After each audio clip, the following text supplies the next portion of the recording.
On November 6th, 2014, the video game Minecraft was purchased by Microsoft for $2.5 billion.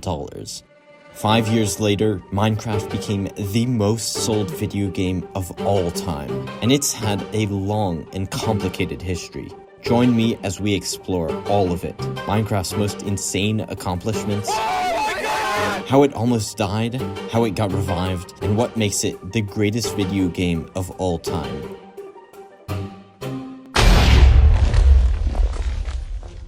Minecraft comes from humble beginnings, the unassuming cave game. On May 13th, 2009, Marcus Persson, or Notch, unveiled a project born from his creative pursuits in his spare time. Influenced by the blocky landscapes of Infiniminer, Notch set out to construct an open-world 3D sandbox experience. Within just a day, Cave Game underwent its first transformation, emerging as Minecraft: Order of the Stone. The momentum didn't stop there though. Notch, riding on a wave of creativity, soon introduced trees, coal, iron, and gold ore, enriching the game's world. This rapid development marked the emergence of something more than a game, the birth of a legend that would soon be known simply as Minecraft. That same day, JWAP uploaded the first ever Minecraft YouTube video that wasn't recorded by Notch himself. JWAP walked around a staircase creation he made and uploaded another video soon after. This he called Mario Minecraft Awesome because he created a pixel art of Mario. Minecraft pixel arts would become pretty huge later on, and this was the very first time one was created. On May 21st, the Minecraft forums opened, a place where players could chat, ask questions about the game, and discuss. Already, we could see a community forming around this indie game, but no one had any idea how big it would actually get. One day after that, the Carlzor recorded the first ever Minecraft commentary video, where he talked about a little Java applet called Minecraft. Carl built a small house with an underground tunnel to the sea. He lamented the lack of a save feature in the game, which meant any builds he created would be lost. Still, Carl predicted the future. You can do any number of things in this game. You could make mazes, you can make mansions, you can make castles. The decisions are yours and yours alone. At the end of the month, Notch implemented a couple of features that made the game a lot more exciting, including flowers, grass, wool, commands, and mushrooms. This release also allowed people to play online with their friends in multiplayer, which was a massive leap. The introduction of multiplayer led to new innovations, including minigames. Within the next couple of weeks, the players Green Slimy, Pentaclam, and Malrus created the first Minecraft minigame, Spleef. The objective of Spleef is to break the blocks so your opponents fall while you stay standing. This era was later named Minecraft Classic. Notch continued to develop the game, but players had a lot to work with. As 2009 drew to a close, the builder Eekrider uploaded several videos of massive builds he had created. In one, he showcased a mega cathedral, as well as an incredibly impressive replica of the Swedish House of Parliament. The path ahead for Minecraft was filled with endless possibilities. The game's journey continued to unfold, driven by a passionate community and a visionary developer. That brings us to a new decade. No one knew where Minecraft would go in the year. By the way, if you want to see more videos like this in your feed, press subscribe. The year 2010 rolled around, and with it came a new decade. As this occurred, Notch continued developing the game. He founded Mojang Studios. Technically, in Swedish, it's pronounced Mojang, but we do not care. Anyway, on February 27th, Minecraft InfDev dropped, which sold for $10. InfDev brought infinite world generation to Minecraft, hence the name Inf. Within 4 months, Minecraft passed 20,000 sales. This showed that Notch definitely had something special on his hands. In the middle of summer, on June 18th, Notch dropped a Secret Friday update, which added minecarts and rails. For weeks in a row, Notch added small changes to the game that were released on Fridays. For example, the second Secret Friday had dungeon spawners and saddles, and the next was the first Redstone update. This included all things redstone: ore, dust, torches, levers, buttons, pressure plates, and iron doors. Over the next 2 months, more features were added in these Secret Fridays, including everything you see on screen now. While multiplayer had been in the game for a long time, on August 4th, 2010, Minecraft Online opened up. Minecraft Online began hours after survival multiplayer was added, and to this day, it has never been reset. It's still playable right now, but you might run into some issues with lag. This is when the Minecraft YouTube scene really got started. On August 26th, a video titled Batman and Isaac Unite was uploaded by a small channel named Captain Sparkles. This was Captain Sparkles' first Minecraft video, where he joined up with his friend Isaac on a server, explained what Minecraft is, and explored the different builds that the server members had created. A couple days later, more than 30 people gathered together in a green park in the city of Bellevue, Washington. What occurred on this date laid the foundation for an event that has involved millions of people, and a lot of controversy. This was the first Minecon, the first Minecraft convention where Notch and a couple dozen fans of the game got together in a small part of the northwestern United States to discuss Minecraft. They had a Q&A section, and one absolute Chad lad pulled up in a homemade creeper costume. One day, I aspire to have as much confidence as this man. While all this was happening though, something was occurring that was far more sinister. Have you ever been playing Minecraft and felt like you were being watched? Have you ever found inexplicable sand pyramids in the ocean? Or even trees without leaves? Or long, unnatural 2x2 tunnels? This might be the work of the mystical creature known as Herobrine. A month before Minecon happened, a forum user named Flaky posted a comment from 4chan. The comment described a player listening to the music disc titled 13, and then meeting a frightening entity with glowing eyes. This entity took on the name Herobrine. Herobrine was rumored to be the digital embodiment of Notch's dead brother, but no one had solid proof of its existence. At least, not until August 30th. On that day, a player named Copeland was live streaming when he saw Herobrine in his own survival world. He shut off the stream, and his viewers were left wondering what just happened. Just a day later, the now infamous image of Herobrine was posted to the forums as well. Was this all just a big hoax, or is there more to the story? Despite the fact that Copeland's Herobrine encounter was widely known, the original footage of his livestream is lost to this day.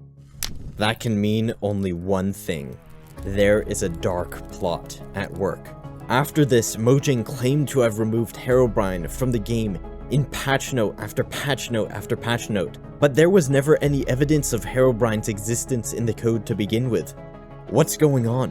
Anyone who emailed Notch to inquire about this was met with an automatic reply, saying, Herobrine does not and never has been part of Minecraft, nor do I have a dead brother. It's possible some mods might include a Herobrine character, and some players might play tricks on other players to make them think they saw Herobrine, but the story behind the character is not true in any way. That settles it, doesn't it? Well, I'll leave that up to you. After all the Herobrine shenanigans went down, Notch dropped the last Secret Friday update on September 10th. This added compasses and server-side inventory saving. 8 days later, he released a Secret Saturday update, which added new paintings, the fishing rod, and the universal symbol for peace, crouching. On September 25th, the first Minecraft Let's Play was uploaded to YouTube. Let's Plays were a style of video where individuals commentated as they progressed through Minecraft. In this video aptly titled, Welcome to Minecraft, the YouTuber C-Nanners explored his world and built a small shelter. This Let's Play garnered more than 9 million views. And I just collected 2 pieces of dirt. I spawn over here. So I'm gonna go over here and say hello to the cows. Hello, cows! 2 days later, a builder named Halcon did something that is still impressive to this day. He built a 1-to-1 scale model of the Star Trek Starship Enterprise. Just looking at this footage, it's unbelievable the amount of dedication that went into this build. Speaking of people doing unbelievable things in Minecraft, someone named The Internet FTW created a working calculator with 16 bits of RAM in survival. He did this before redstone repeaters were added to the game, which makes this even more remarkable. On October 2nd, someone from Sweden uploaded a video with his friend called Minecraft Multiplayer Fun. The video itself was pretty simple. The two of them simply laughed and messed around with a zombie that was stuck in a minecart. This player's name was PewDiePie, and this was his first video. A couple weeks later, someone else named Good Boulderfist started a series of his own called Mindcrack, which, like many others, was survival. Good didn't know it at the time, but this would launch some of the best Minecraft content for years. After Mindcrack got started, another player finished creating a replica model of the entire Earth. Pretty wild. And of course, because it was spooky season, something had to happen for Halloween. In early October, Notch announced the Minecraft Halloween update. The poster promised a brand new dimension, new monsters, scarier caves, torches extinguishing, new fish, bug fixes, jack-o'-lanterns, clocks, and more. It's been 13 years, Notch, and still my torches last forever. On October 30th, the update dropped and brought the Nether to the game, a dimension which can only be described as hell. This update also made it so skeletons and zombies can spawn with pumpkins on their head on Halloween. At the start of December, the skilled video game coder Jens Bergensten, better known as Jeb, joined the Mojang team. Jeb has had a monumental impact on Minecraft and is still one of its lead game developers to this day. Do you recognize this sound?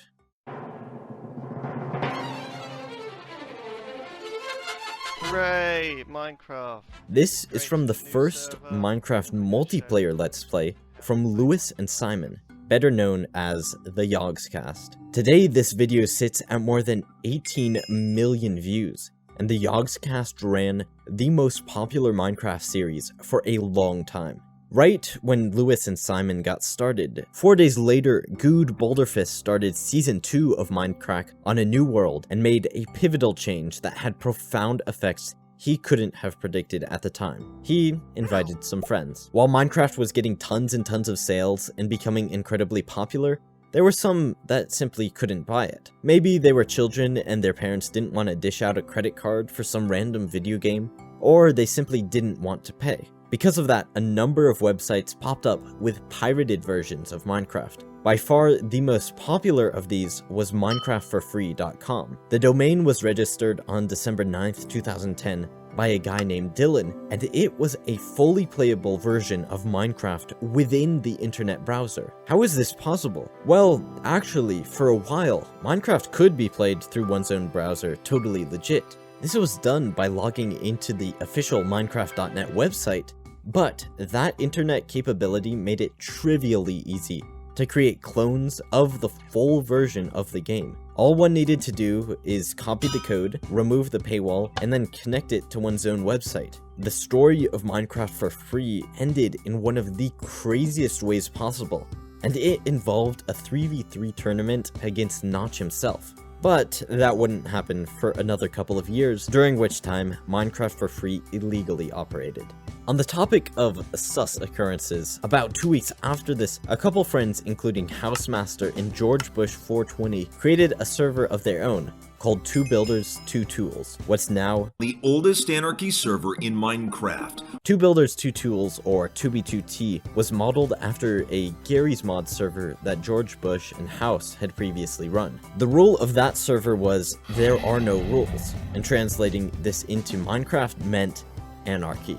2B2T has had a long and incredible history, and I'll be covering more of that later on in this video. A couple days before 2B2T was created, something a lot more wholesome began. That was Ethos Labs' Let's Play. Etho was a skilled redstoner who gained notoriety for his various builds and tutorials, which included a boat dispenser, boat junction, and wood dispenser.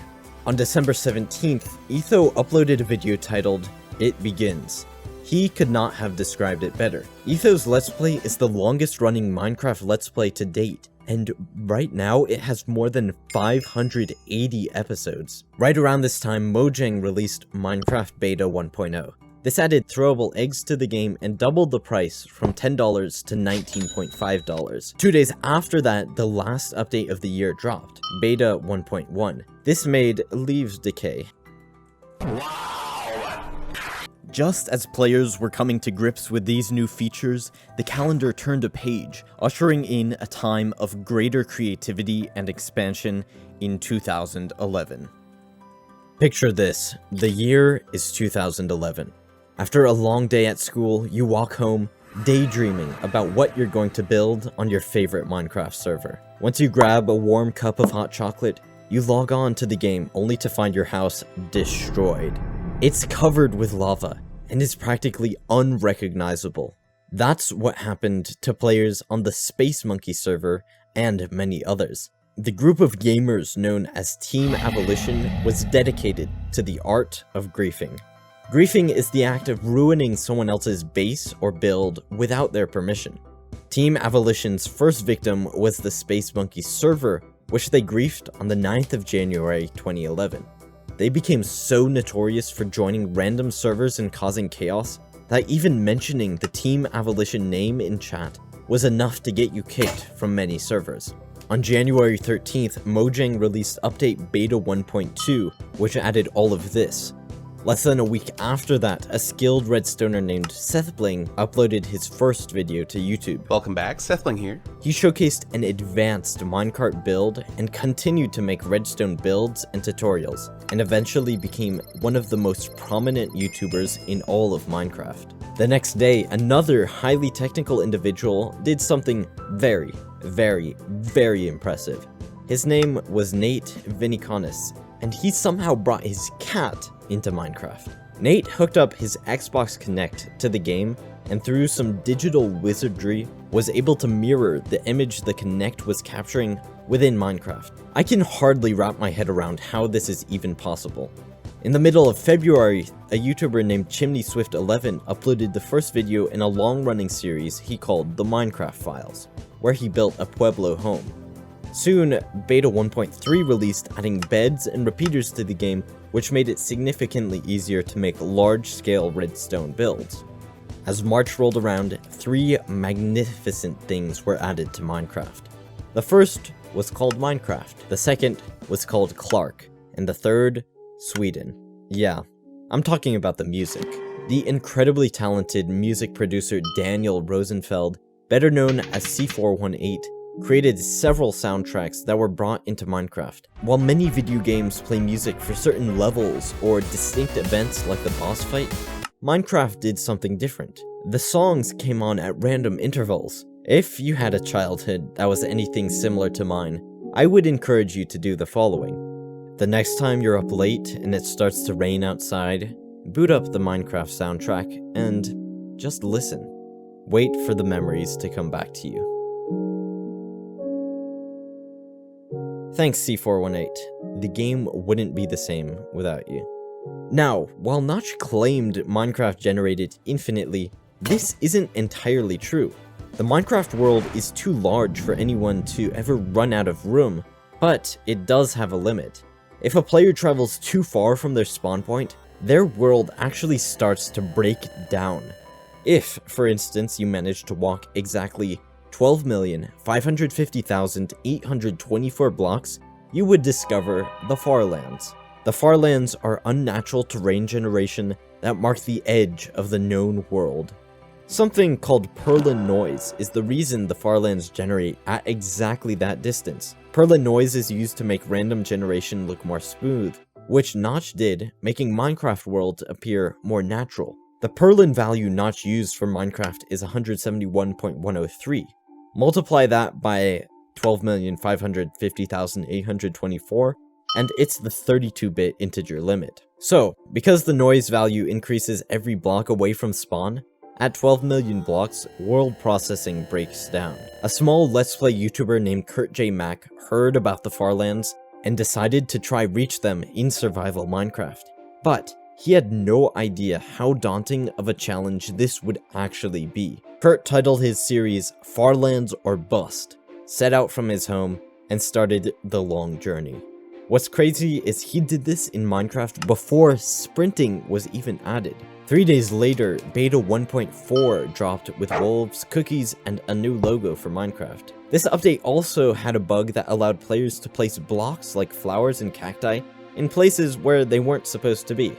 The bug thus made it possible to create triple chests, or even quadruple and quintuple chests. Beta 1.5, 1.6, and 1.7 released over the next few months, adding everything that's listed here. Right after the release of Beta 1.4, players who joined Minecraft were greeted with locked chests, crates which they could buy with real-life money. Clicking on these took them to a Minecraft store, but of course, this was for April Fools. Haha, I really hope this joke never becomes a reality. Playing Minecraft, especially with its big chunk generation, takes a fair amount of processing power to run. Because of the hardware requirements, some players on laptops or weak computers had trouble running Minecraft. To counter this, the Optifine mod was created. Optifine was designed to optimize Minecraft's chunk rendering and performance, so even people on old laptops could play the game without lag. On July 1st, Minecraft passed 10 million registered users. If this image elicits any emotion from you, it's because you know about the Aether mod. The Aether was a mod created by King B Dogs, which brought an entire new dimension to Minecraft, like the heaven to Nether's hell. The Aether was accessed by building a glowstone portal and placing a water bucket inside. A number of playthroughs of the Aether became quite popular on YouTube, and a lot of viewers, especially kids, didn't realize they needed to install the mod to access that separate dimension. Thus, when they built the portal, they were only met with disappointment. Potentially inspired by the Aether mod, Notch actually worked to officially add a sky dimension like it to Minecraft, and even posted screenshots of it. But the original concept was used for the end dimension instead. Just a week after the Aether released, a Minecraft forum user named Burner created the Minecraft Herobrine mod. This added Herobrine to the game, as well as other creepy features. 2 days later, the Yogscast set a world record by bringing 2,622 players onto one server, and it had remarkably not terrible performance. Because of how popular Minecraft had become, the Mojang team realized they could expand into other markets. On August 16th, Minecraft Pocket Edition released on the Xperia Android phone, selling for a couple of dollars. And that came with Pocket Edition Lite. Pocket Edition Lite was the free version with very reduced features. This was one of my earliest experiences with Minecraft, and I'm sure it may have been for many of you as well. Soon after this, the world got to experience the glorious Creeper. Aw man. I mean, Revenge, Captain Sparkle's Minecraft parody of an Usher song. Less than a week later, Denion84 created a working computer in Minecraft, with the ability to write, so it was basically a typewriter. As all good coders do when they first learn to code text, he made it write, "Hello world." On September 5th, a player named Noob Crew released a map to the Minecraft forums. The map was very simple, a small island with a single tree above the limitless void. He called it Skyblock. Skyblock had everything people needed for infinite building, the materials for a cobblestone generator, the possibility to create a mob farm, and more. Because of the limited, unlimited possibilities in Skyblock, Noob Crew's creation became the most iconic map in Minecraft history. Noob Crew himself later released Skyblock 2.0, which included an extra island that allowed players to travel to the Nether. On the topic of iconic maps, the day after Skyblock was created, a builder named FV Disco released a map called the Temple of Notch. This was an ancient temple based around Notch's face. When you deposited a gold ingot, Notch would either bless you or condemn you. If you were blessed, Notch would grant you gold and diamonds. If you were condemned, the floor dropped from under your feet, and you died in lava. FV Disco uploaded a video showcasing the map, which is currently at almost 20 million views.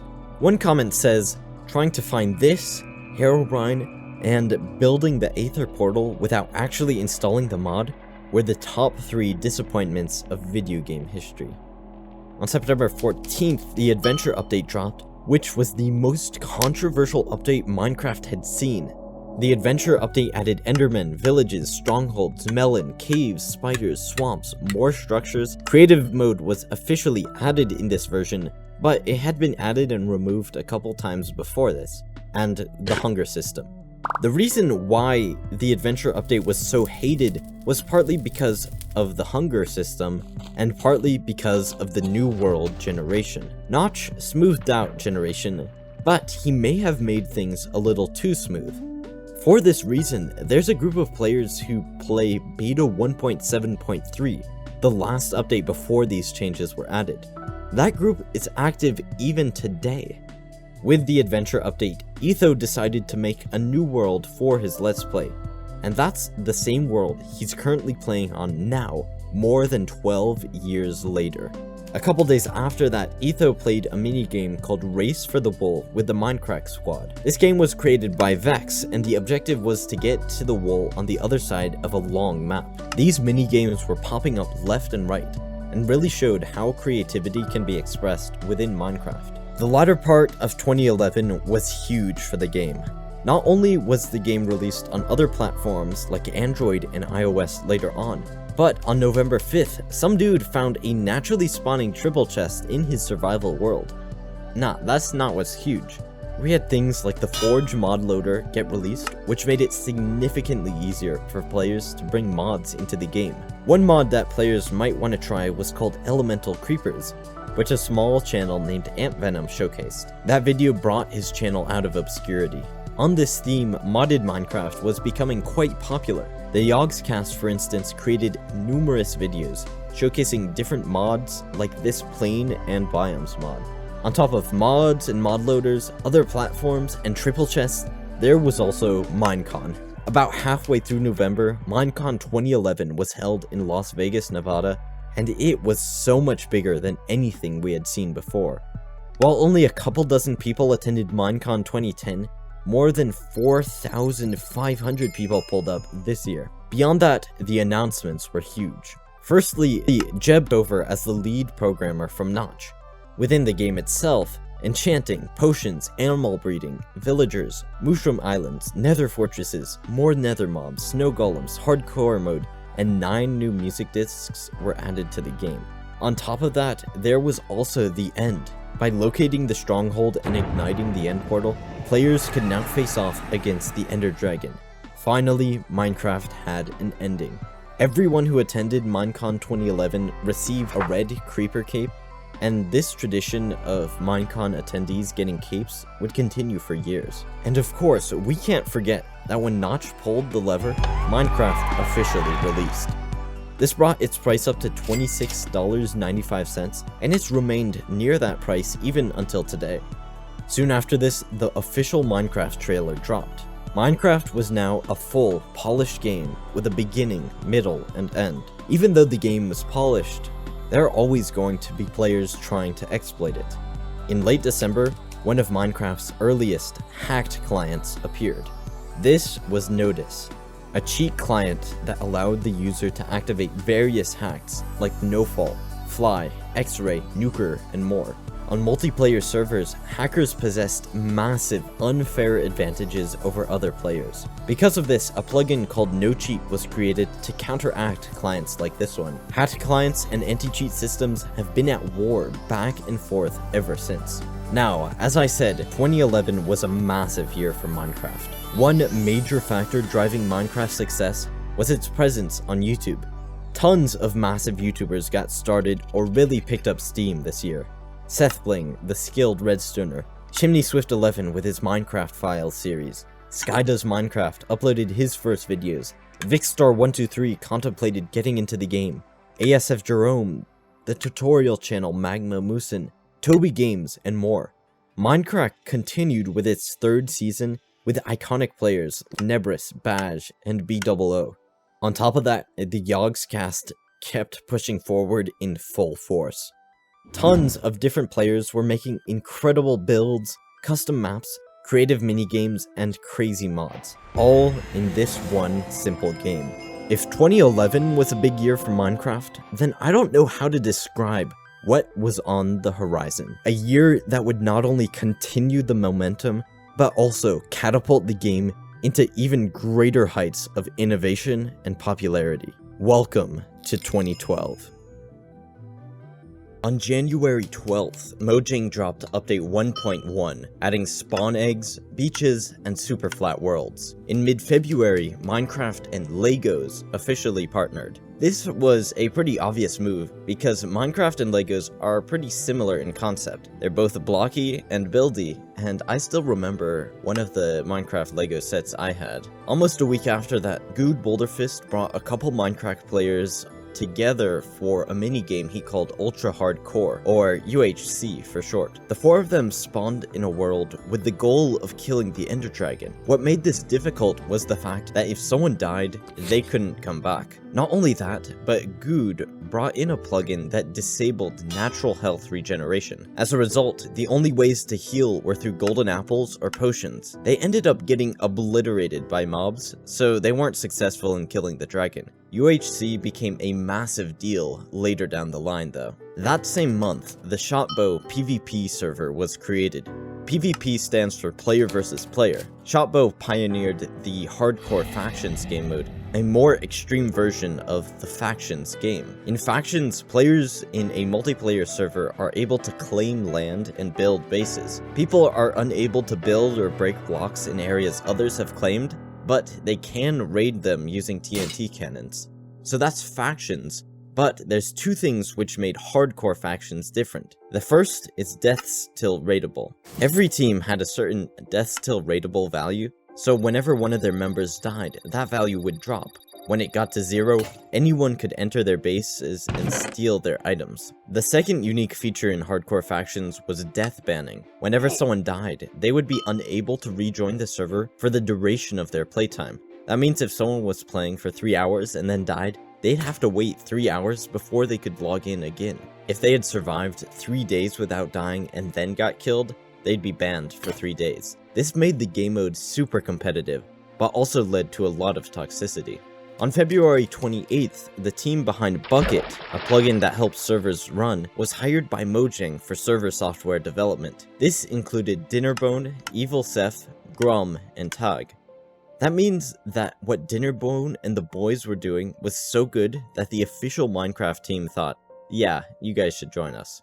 Since all of the beta versions of Minecraft had used up the numbers 1.1, 1.2, 1.3, and beyond, Mojang decided to change how the new updates were classified. Minecraft's official release was update 1.0, but then after that, each update had an extra 0.1, so people wouldn't confuse it with beta. For example, update 1.2.1 dropped at the start of March, which added jungles, ocelots, iron golems, mineshafts, zombie sieges, and more. A couple weeks after this, the Pixelmon mod was released, a very popular mod that added Pokemon to Minecraft. The next day, the Minecraft team got together for their third season of Ultra Hardcore. This time, they changed the objective. Rather than race to kill the Ender Dragon, they raced to be the last person alive. Thus, the focus became PvP and survival rather than speedrunning. Good himself managed to take the victory as Kurt J. Mack died to a creeper. On April Fool's 2012, Captain Sparkles dropped the Fallen Kingdom song. This had nothing to do with April Fools. It just happened to be uploaded on that date. Fallen Kingdom is a parody of Viva La Vida by Coldplay and is an absolute banger. 2 weeks later, Generic B started the first season of a server he called Hermitcraft.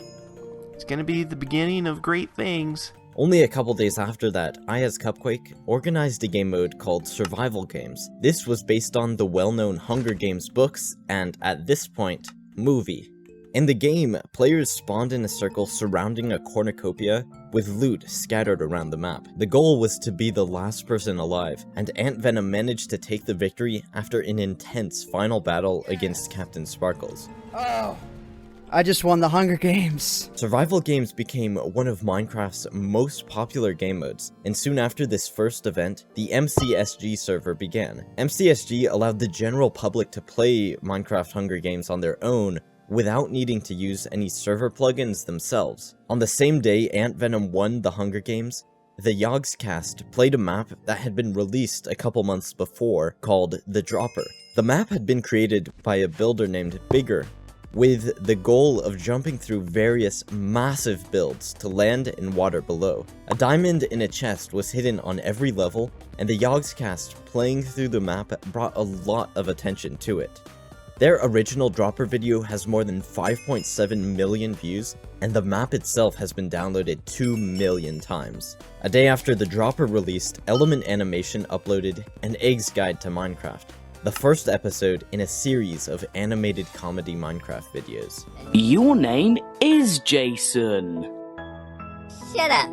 Now, do you remember the Minecraft for free website that let people play a pirated version of Minecraft within their browser? Well, one day Notch emailed Dylan, the owner, demanding he immediately take down the website. Notch threatened to get his lawyers involved, so Dylan had to act quickly to avoid a lawsuit. He and his friend Storm Surge contemplated how to most effectively approach the situation. So Dylan responded, challenging Notch to a 3v3 game of Quake, Team Avolition's best players versus Mojang's best players. The proposed stakes were if Team Avolition won, they'd get Minecraft capes. If Mojang won, Team Avolition would hire a dubstep artist to make a track in Notch's honor. 10 minutes later, Notch accepted the deal. Within a week, they got into a Quake match and Mojang cleared the floor. So, Team Avolition hired the dubstep artist to create the track, fittingly titled Humiliation.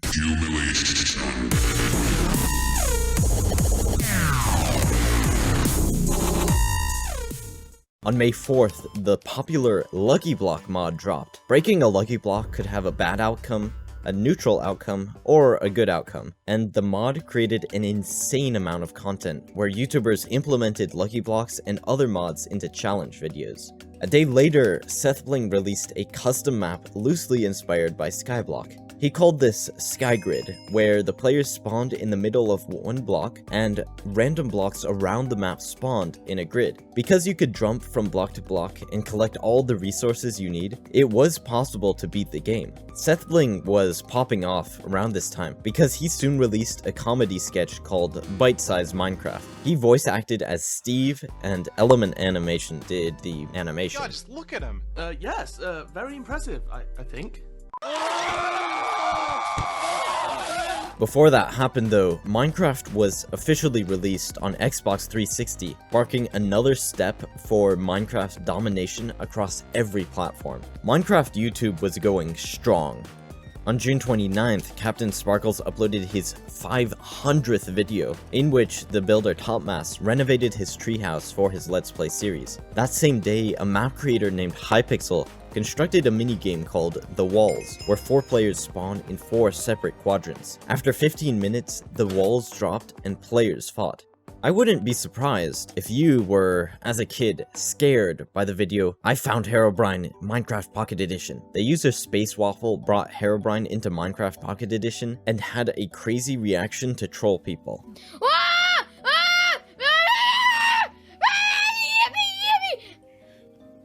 Run away, run away, run away!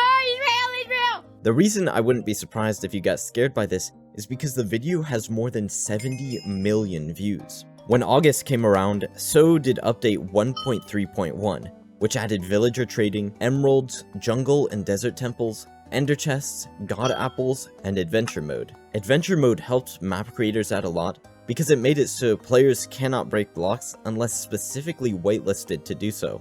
In October, the artist Donkey Inferno created the distinguished, classic, iconic Minecraft wallpaper. 3 days after, Mojang brought the 1.4.2 pretty scary update to the game, which added Minecraft's second boss after the Ender Dragon.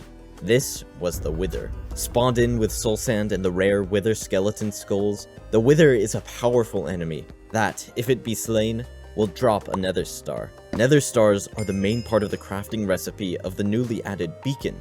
Command blocks were also added in this update. Hypixel, the guy who had created the walls, released a horror map called Herobrine's Mansion on November 3rd. This was a spectacular adventure map which implemented a ton of redstone, as well as the newly added command blocks. Herobrine's Mansion was played by Skydoes Minecraft and other big YouTubers, and it became very well known.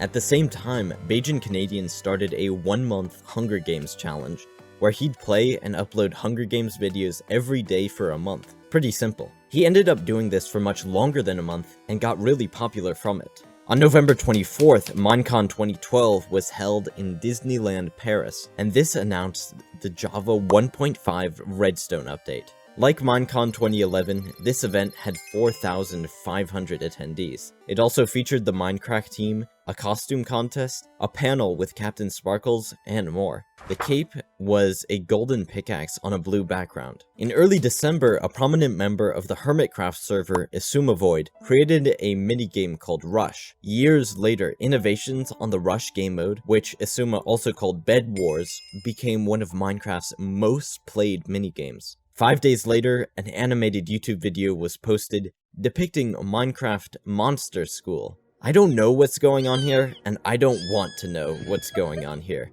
But this was the start of the Monster School genre that became super popular, so I have to include it. That same month, the CubeCraft server released, with minigames including Hunger Games, Factions, and Skyblock. During this time, another server called The Hive also opened up. The Hive had survival games, as well as something called One in the Chamber, which was based on a Call of Duty game mode. These minigame networks use multiple servers linked together to allow hundreds, thousands, or even tens of thousands of people to be online at the same time. As I said, what happened to Minecraft in 2012 is wild. This year saw the start of a number of popular YouTubers like iBallisticSquid, Log.zip, and Bajan Canadian. There's also ZexyZek, who was well known for his trolling, popular MMOs famous for his mod showcases, and Stampy Longhead, who uploaded super wholesome content from Minecraft Xbox 360. Other popular YouTubers really came into their own, like Captain Sparkles, who got up to more than 500 total videos. There was tons of content to make with all the creative minigames that came into the fold during this time. Those include UHC, Survival Games, Seth Bling's TNT Olympics, The Walls, Herobrine's Mansion, and Rush. Many of these games could be played on online servers, which really took off this year, those being Shotbow, MCSG, The Hive, and CubeCraft. These servers allowed anyone to play tons of those minigames without needing for people to host their own servers or set up different plugins. As 2012 drew to a close, Minecraft's total estimated revenue counted more than $211 million, all based on the mining crafting ideas of one Swedish gamer. But the revenue would only increase in the year 2013. While 2012 saw a number of popular multiplayer servers get started, 2013 is when multiplayer began to pop off. 2013 was also Minecraft's most popular year to date when it comes to Google searches. The game was on the up and up, and it showed no sign of slowing down. The coders at Mojang continued to work tirelessly to bring new content to the game, and they released this content in snapshots as covered by Void. These snapshots were test versions where players could find bugs and glitches, and also review the features before they were fully released. On January 24th, the Mineplex server opened up with two minigames. The first was called Castle Siege, and the other called Bridges. Mineplex actually bought out another server called Nautilus, which brought with it the minigame Dominate. Mineplex later named it Champions, which became quite popular. Whenever these servers released with new minigames, a slew of YouTubers like Captain Sparkles joined to play the games and get content out of them. The server-YouTuber relationship is mutually beneficial, as the servers get free advertising and the YouTubers get free content. The next month, The Hive dropped another couple minigames, including the Herobrine and Trouble in Mineville. Seth Bling created another minigame called Super Craft Bros, based on Super Smash Bros, which was playable on the server Minecade. On March 13th, what had been announced in Minecon 2012 finally arrived, the 1.5 Redstone update. This added tons of redstone items that allowed people to create much more complex redstone builds. On the 24th, the minigame called Skyblock Warriors was created. This was based on Skyblock, but added PvP elements to it. This is a pattern we see a lot with minigame progression. Someone will make a minigame or map like Skyblock, and then someone else will come along and modify it to add extra spice. So Skyblock is cool, but it might be cooler with PvP. The same goes for the walls. The walls are cool, but what if we add lucky blocks? This constant innovation and creativity meant there was always something on the Minecraft YouTube scene that felt fresh and new. Now, what could be more fresh than new minigames?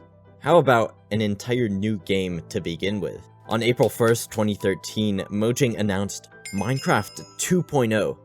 In the poster, we can see a shark, rainbows, unicorns, a creature with a sniper rifle, and even an alien spacecraft. Minecraft 2.0 released with tons of new features, like ethos slabs made with TNT, diamond chickens, horses, ponies, pink withers, and even redstone bugs. Of course, this was done for April Fools. Anyway, 3 days later, Minecraft reached the monumental achievement of 10 million sales. Now, something else that kept things fresh was collaborations between YouTubers. For example, Skydoes Minecraft made a Cops and Robbers video with ASF Jerome, Bayesian Canadian, Sunday, Noahcraft, and Gizzy Gaza. Viewers were able to watch their favorite YouTubers interact with one another, adding another fun element. On March 13th, the builder Hypixel created his own multiplayer server, fittingly called Hypixel. Soon after the Hypixel server was created, the Walls minigame released on there. People could join Hypixel and play the Walls without needing to boot up a new world every time they wanted to play a new game. Around this time, a PvP server called Bad Lion opened up as well. Bad Lion was super competitive and had game modes that let players fight each other and practice their combat skills against one another. Later on, Bad Lion would add an ELO ranking system. If players fought each other and then won, their rating would increase, and if they lost, it would decrease. Bad Lion could then match players based on their skill levels. Not even a week after that, Element Animations started their popular series, Villager News. The police are everywhere! Are you seeing this? No, I'm a helicopter. On June 2nd, Good Boulderfist began Minecraft Season 4 with all of these YouTubers.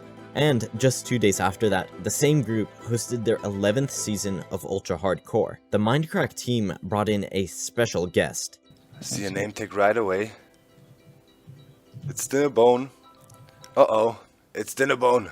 Dinnerbone and his coworker Grum's Minecraft accounts were flipped upside down because it's funny, and using a name tag to name any mob one of those names also flips them upside down. Anyway, back to the UHC. Dinnerbone was killed off pretty early, but he was so impressed by UHC that he added it to Minecraft officially. Dinnerbone created the /game rule natural regeneration command, so players could disable natural regen without needing to use plugins. Partway through June, Asumavoid took over as the server operator for Hermitcraft, and they started their second season.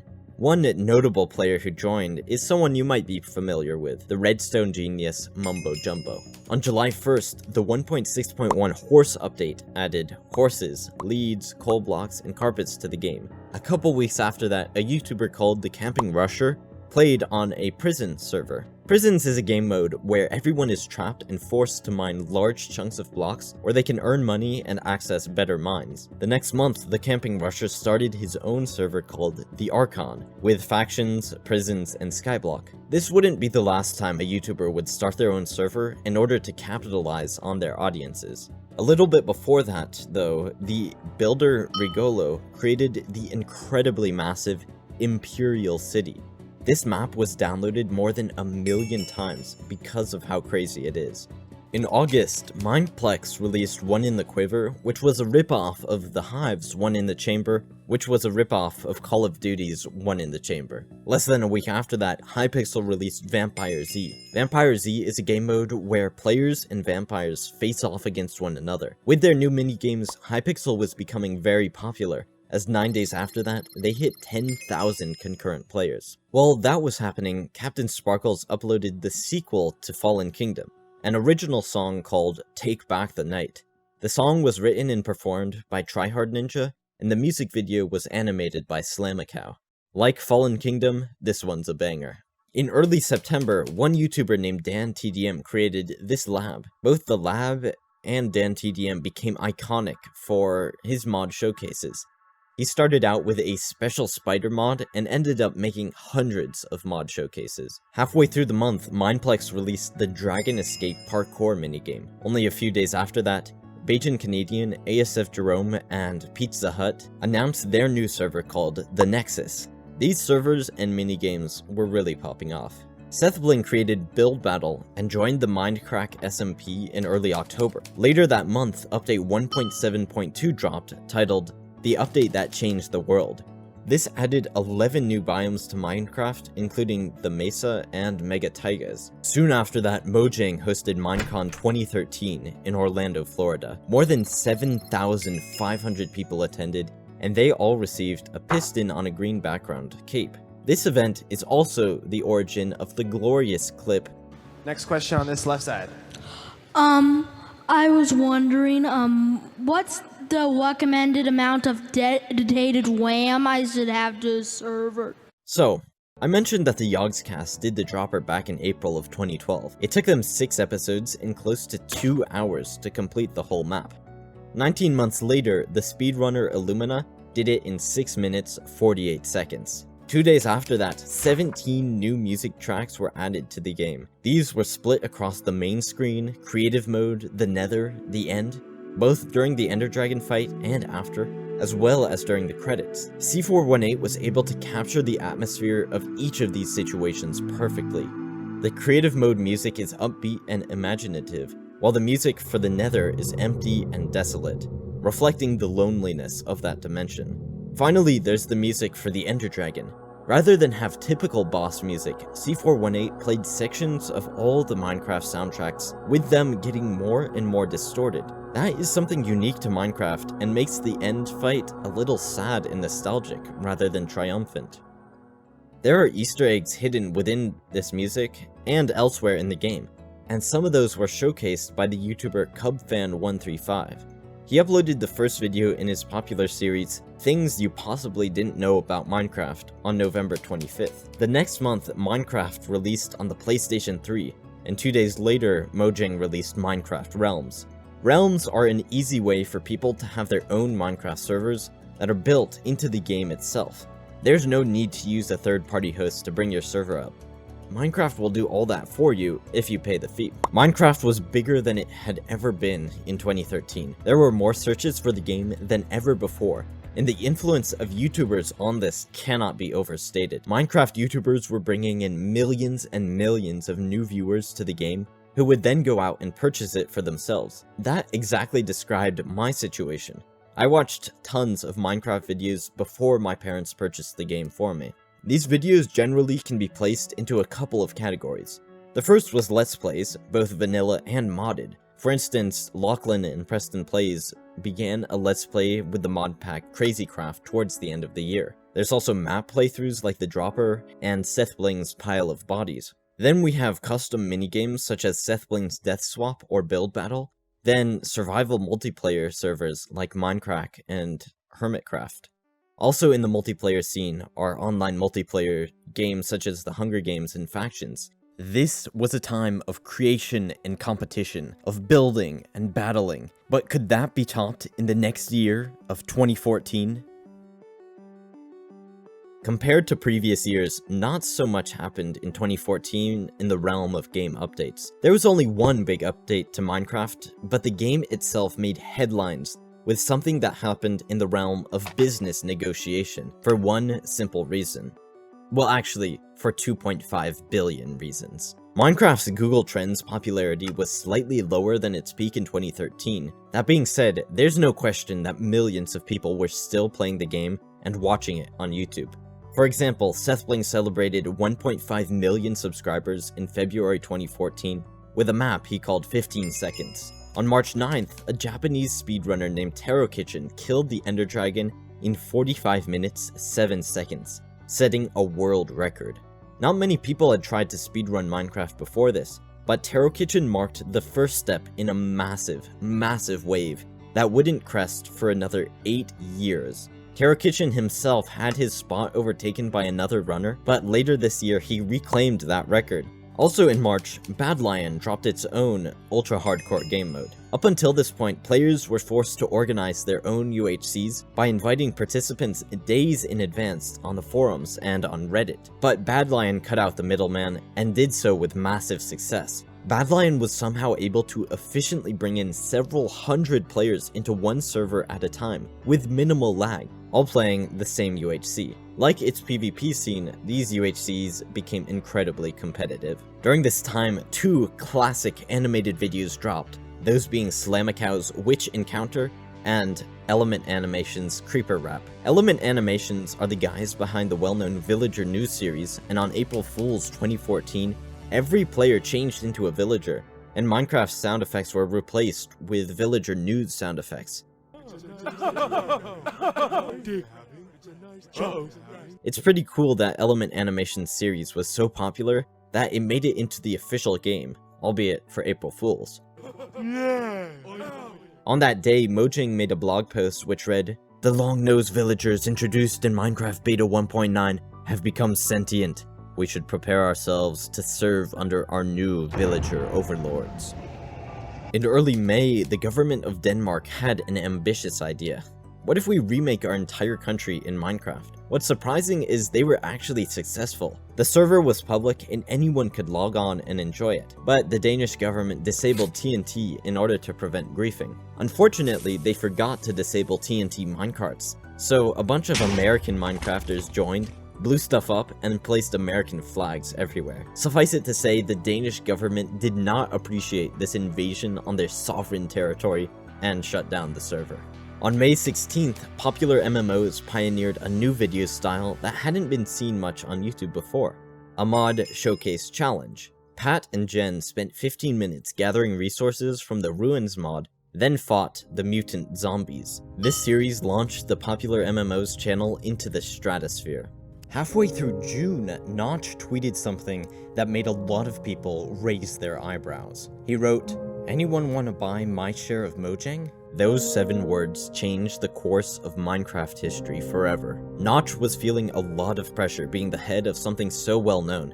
It seemed every decision he made, every update the Mojang team released, was met with hate. It appears Notch missed the days when he could have a carefree time coding exploding arrows, rather than deal with a billion-dollar empire. Later on, Paul Sorts Jr. and Captain Sparkles released the Minecraft handbooks. We've got the Combat Handbook, the Construction Handbook, the Essential Handbook, and the Redstone Handbook. I'm sure these books were available in your school library, because they were in mine. They're a staple of Minecraft nostalgia. In early September, Minecraft had a series of big events occur, one after the other. On the second day of the month, Update 1.8 released that added ocean monuments and all this stuff. It also revamped the enchanting system. 2 days later, Minecraft released on PS4, and the day after that, it released on the Xbox One. Now Minecraft was present on every single major gaming platform. It's needless to say that Minecraft was popping off on all of these. It was obvious that Minecraft was extremely popular, but many didn't realize how profitable it actually was until Microsoft decided to purchase Mojang for $2.5 billion.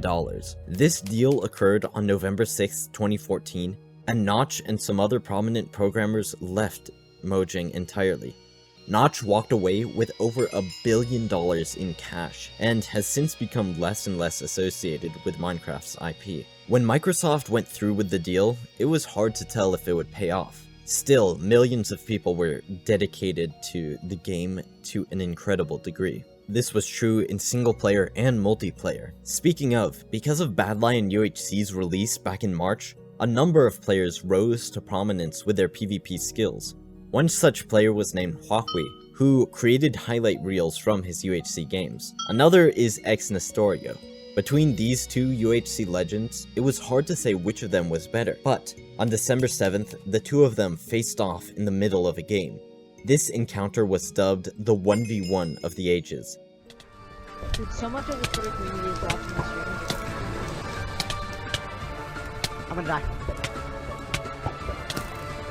Dang it, oh my gosh, what a good fight. After a hard-fought battle, Huahui came out on top with just 1.5 hearts to spare. In late December, Hypixel released their own take on the UHC game mode with UHC Champions. This was less like regular Minecraft UHC because of the great number of custom crafts and perks. While these large servers were super popular, a lot of people were still playing either single player or survival multiplayer with friends.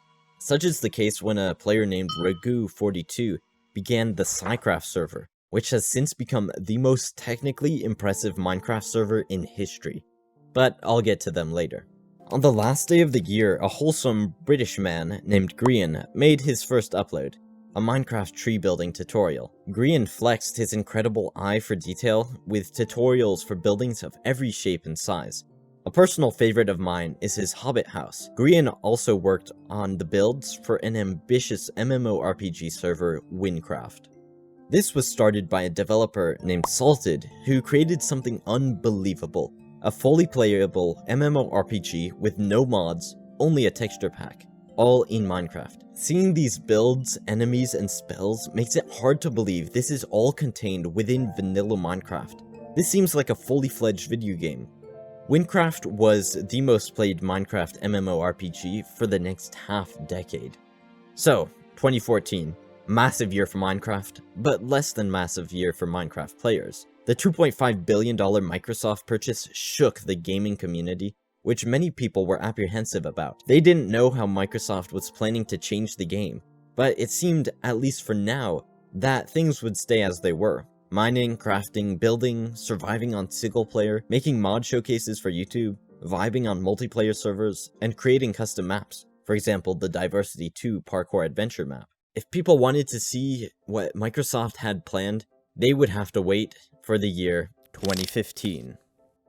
Just to prove that people were still doing what they'd always been doing, in January of this year, Mineplex hit a world record of 34,000 concurrent players online at one moment. This truly shows the demand for multiplayer minigames was wild. In early February, Preston Plays and another YouTuber named Woofles started their own faction series on the server they own called Cosmic PvP. This is representative of a slightly less savory trend in Minecraft servers, the pay-to-win phenomenon. Pay-to-win servers are servers that sell ranks, kits, perks, and loot crates, often for exorbitant amounts of money. Players can easily get to the top of the game by grabbing their parents' credit card, which is a big part of the problem. These servers often take advantage of children who just want to have fun on the servers promoted by their favorite YouTubers. Most of these Minecraft servers were super pay to win, but they lost a lot of their revenue when Mojang started enforcing the EULA. Mojang felt that server owners shouldn't be selling anything that would give players a tangible advantage. As Notch himself stated, "I don't even know how many emails we've gotten from parents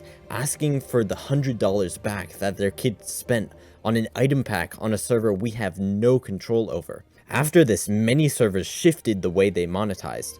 For example, Hypixel introduced network boosters, which were a way for people to get coins and XP, things you could grind for normally. Boosters were just a method to get there faster. Honestly, I don't entirely understand the rules of what's allowed and what's not, as this still seems kinda pay to win. In early March, Good wanted to make the Minecraft server more into a business entity, and as a result, members including Etho and DocM77 stepped away. The two of them pretty quickly joined Hermitcraft, and this was a massive step up for that server. Later in the month, the builder Mr. Squishy, who had created a massive space shuttle and Eiffel Tower back in 2011, created a fully working Pac-Man game within Minecraft using command blocks. 10 days later, Mojang released a new snapshot revolving around the theme of love. All swords and particles were replaced with hearts, the pink wither returned, and it was called the Loves and Hugs update. Once again, Mojang pulled an April Fool's prank, which is always fun to see. June was a big month for multiplayer servers who released now iconic game modes. On the 14th, Hypixel created Skywars, and on the 20th, CubeCraft released Egg Wars. It's fascinating to trace back the lineage of these minigames, because Skywars is a modified version of Skyblock Warriors, which was a modified version of the original Skyblock map that Noob Crew built all the way back in 2011. That same thing applies to CubeCraft. The Egg Wars game mode, where players fought each other, acquired gear with resources from an item generator, and had to break each other's eggs in order to prevent them from respawning, is very much like Assumovoid's Rush minigame. That same day, a group called the Flu Network recreated the entire world of Harry Potter in Minecraft in a playable storyline. According to this random Minecraft forums post, Mojang was busy with the Microsoft purchase, so they rescheduled Minecon 2014 to occur in the summer of 2015. And so, Minecon 2015 was held in London in early July. Element Animation created the opening ceremony, and this event actually won a world record for being the largest video game convention in history. More than 10,000 people attended the event, who got to see the trailer for Minecraft Story Mode live. Minecraft Story Mode was an episodic narrative set in the world of Minecraft, later released in October 2015. In early September, CubeCraft hit the achievement of 30,000 concurrent players. While they didn't manage to overtake Mineplex's record of 34,000, this is still crazy impressive. Now, I don't know if it's just me, but it seems like not too much happened for Minecraft in 2015. This is the only year in Minecraft history where there wasn't a single major update. Microsoft bought Minecraft and what? Did nothing with it? Sure, we got the announcement of Minecraft Story Mode, but not much else. Maybe it was a good thing that things were quiet though, because the next update Mojang released would be the most controversial in Minecraft history.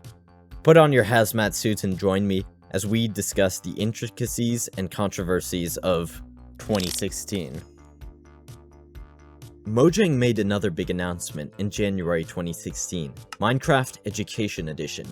Wait, Minecraft can be educational? This would be an interactive system designed for learning, featuring a code builder, chemistry, physics, and more. Honestly, I don't entirely understand how this system works, but SlimeMD speedran it, so that's pretty cool. On January 11th, Hypixel broke Mineplex's world record by bringing on 45,869 concurrent players. They also achieved 8 million unique logins, meaning 8 million people logged into Hypixel at one point or another. Later that month, Hypixel activated their cheat detection system called Watchdog that immediately banned hundreds of players. Watchdog bans people in waves and has since blacklisted millions of accounts. This is part of the server's ongoing war against hackers.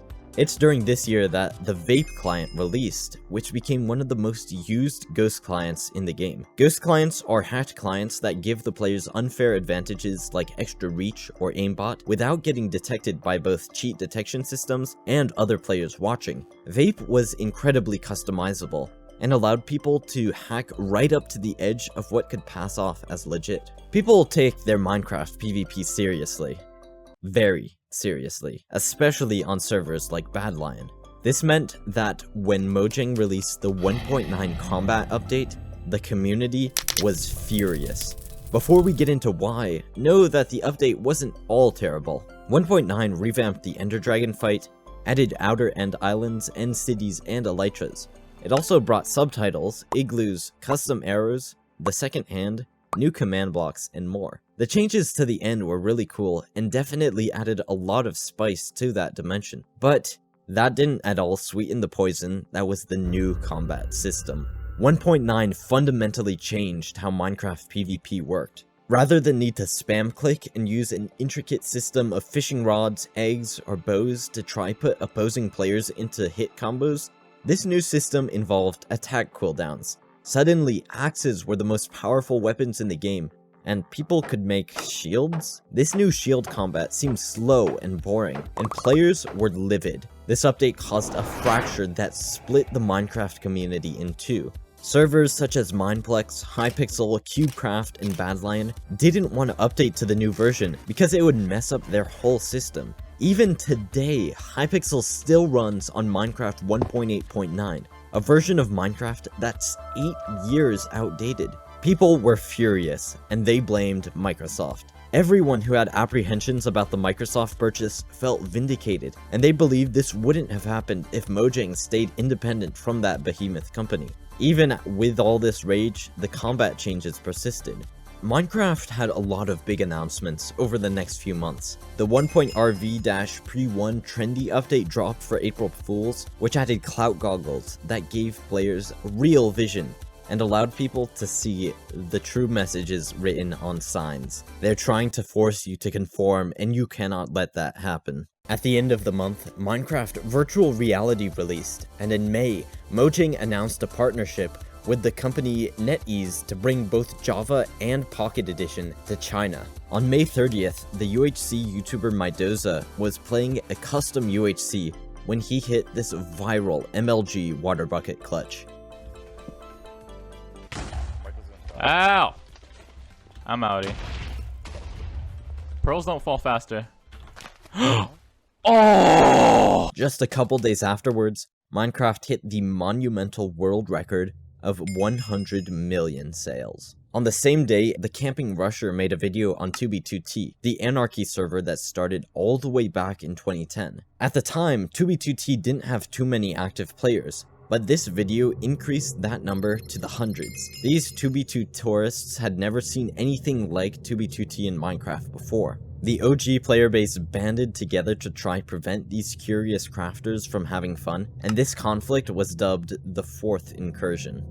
A little over a week later, the 1.10 Frostburn update released, bringing polar bears, magma blocks, strays, husks, bone blocks, nether wart blocks, and red nether bricks to Minecraft. Minecon 2016 was held in late September, and 12,000 people attended. Little did the attendees know, this was the last physical Minecon that would ever occur, and thus the last time anyone could get a cape. This time the cape was Enderman themed, which is my personal favorite apart from the 2011 Creeper. 2 weeks into November, the 1.11 Exploration update dropped, adding woodland mansions, totems of undying, llamas, cartographer villagers, and more to the game. After not a single update for the entire year of 2015, it seemed that Mojang was choosing to release smaller updates more frequently rather than pack everything into one massive update. 10 days later, a hacker named Livinator joined Hypixel UHC and got a kill record by using a new hack called Bunny Hop. These hacks changed the multiplayer scene because suddenly one hacker could take out entire lobbies of players who had no chance of fighting back. Of course, Bunny Hop is incredibly blatant, but if Livinator got banned, he could always join again on a new account. Hundreds of thousands of Minecraft accounts that were bought back in the day were stolen because of Mojang's poor security practices. These accounts were then sold for pennies on illegal alt shops. So if a hacker got caught, it would cost practically nothing to rejoin with a new account, ready to ruin the game for more people. Hackers like Livinator would eventually make many of these minigames unplayable, and showcasing these cheats encouraged other players to hack as well. Most famous is Xturtle, who uploaded frequent videos where he hacked on both Mineplex and Hypixel. This was really unhealthy for the Minecraft multiplayer scene, and led to the downfall of several minigames including Hypixel UHC. While 2015 didn't have a single major update, 2016 had 3 of them. 1.9, 10, and 11. That being said, it's hard to argue that these updates were the most productive because of how contentious 1.9 was. The biggest multiplayer servers around couldn't even benefit from the new features, since they were stuck in 1.8. On top of this, it was now impossible to deny that Minecraft was losing popularity. In 2016, fewer and fewer people were searching it up on Google, and its interest would only go down from there. It simply wasn't cool to play Minecraft anymore, and if you did, you might have been made fun of. The future of Minecraft seemed to hang in the balance, in a liminal state between yesterday's craze and tomorrow's revival. But that wouldn't happen anytime soon, and what came first was, well, 2017. In early 2017, Hypixel started something they called the Prototype Lobby. This is an area where they put out games that were still in their test phases. People could play, and Hypixel would be able to see which games had potential without devoting all the time needed for development. One of the games they released in this early version was called Bed Wars, which was basically a repackaged Egg Wars, the repackaged Rush made by Asumavoid. Bed Wars was by far the most popular of these new prototype games, so Hypixel doubled down on its development. It took them 5 months to polish the game mode and release it, and it became their most played game on the entire server. Before that happened, Mr. Squishy, the dude who made the Space Shuttle, Eiffel Tower, and Command Block Pac-Man, returned. This time he made a video where he brought a fully playable version of the Nintendo 3DS game Pokemon Red into Minecraft. This really shows the power of command blocks and what could be done when Minecraft was used as a canvas for creation. On April Fool's 2017, Mojang announced the Mine and Craft digital leisure device, a new gaming console that was actually 80s retro style. The greatest digital leisure device on the planet. Feel the game with our superbly tactile action buttons. That same month, they also made an announcement for what should have been April Fool's, but wasn't, the Minecraft Marketplace. This marketplace brought microtransactions to Minecraft Bedrock with the virtual currency Minecoins. Minecoins can be used to purchase skin packs and community worlds. This was a feature many people feared when Microsoft made that purchase, built-in pay-to-play. From a business perspective though, it makes a lot of sense. Minecoins made it possible for Mojang to exponentially increase their revenue. Rather than only get cash from one single purchase of the game, there was no upper limit for how much people could give for Minecraft. Towards the end of the month, Mojang released their official Minecraft survival book, which replaced the unofficial guides that Pulsars Jr. and Captain Sparkles had written a couple years before. A little over a week after that, they dropped the 1.12 World of Color update. That added colored concrete, glazed terracotta, the ability to get colored beds, and parrots to the game. The achievement system was also revamped, and those were now called advancements. About a month later, Xturtle deleted 4 million views worth of videos of him hacking on Hypixel. This is allegedly because of legal pressure from Hypixel, who didn't appreciate him promoting cheats on their server. A day later, the second season of Minecraft Story Mode released, and while that was happening, a Hypixel YouTuber called Technoblade branched out of his niche and beat Minecraft Hardcore Mode with a steering wheel. It took him over 9 hours to do this and was prime entertainment. Yes! We beat the game! After 9 hours. On July 17th, a video game you might have heard of called Fortnite was released. Fortnite dominated the YouTube scene and took a lot of attention away from Minecraft. That didn't happen immediately though. In fact, Fortnite had a meteoric rise in 2018 as Minecraft was falling off even more. That didn't mean that people weren't still enjoying the game and generating new innovative things to do. For example, Raiseworks, a member of the Prototech server, made a tutorial video for a working Ender Dragon farm. This generated 5.7 million XP per hour and takes advantage of some wild mechanics within Minecraft. On the topic of people breaking the game, an exploiter named I'm the AG showcased a glitch in Hypixel UHC. This exploit allowed AG to get a written book with every single enchant in the game at level 32,000. Players with these 32,000 books had to be super careful because accidentally breaking grass or killing the wrong mob could crash the server because of the immense amount of looting and fortune. The reason this was possible is because Minecraft servers didn't have checks on book data. So in simple terms, the client could tell the server what the book data should be, and the server would accept that as fact. A month later, Xnestorio uploaded a video flexing the Minecraft account 8. This one character username was worth close to $10,000 at the time, because of how rare it actually was. It's not possible to register a new account with just 1 or 2 characters because of Minecraft's naming rules, so these OG accounts were from way back in the day, when people could manually reserve their usernames. By this point in Minecraft history, there were only 3 one-character usernames still around. Those were 8, F, and G. At the same time, Mojang has several others, including X, Y, Z, and $. Of course, a Minecraft account was sold for no more than $30, but because of their unique usernames, some accounts are worth far more. This brings us to the OG username market. Tons of Minecraft accounts with cool names were bought and sold. OG names usually spell out a word without any other characters.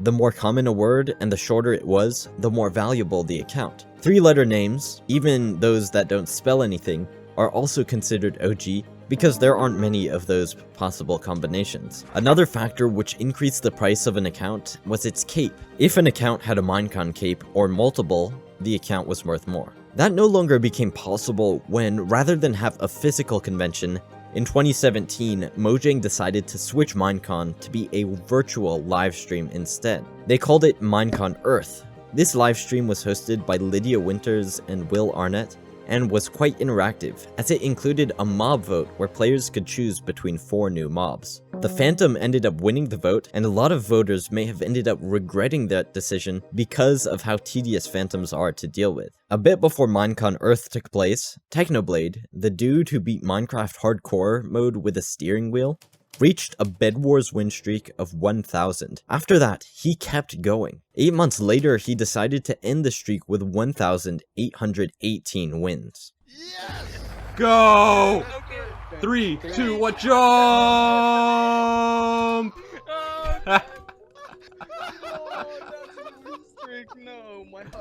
Rest in peace. On December 20th of that year, Microsoft released the Better Together update.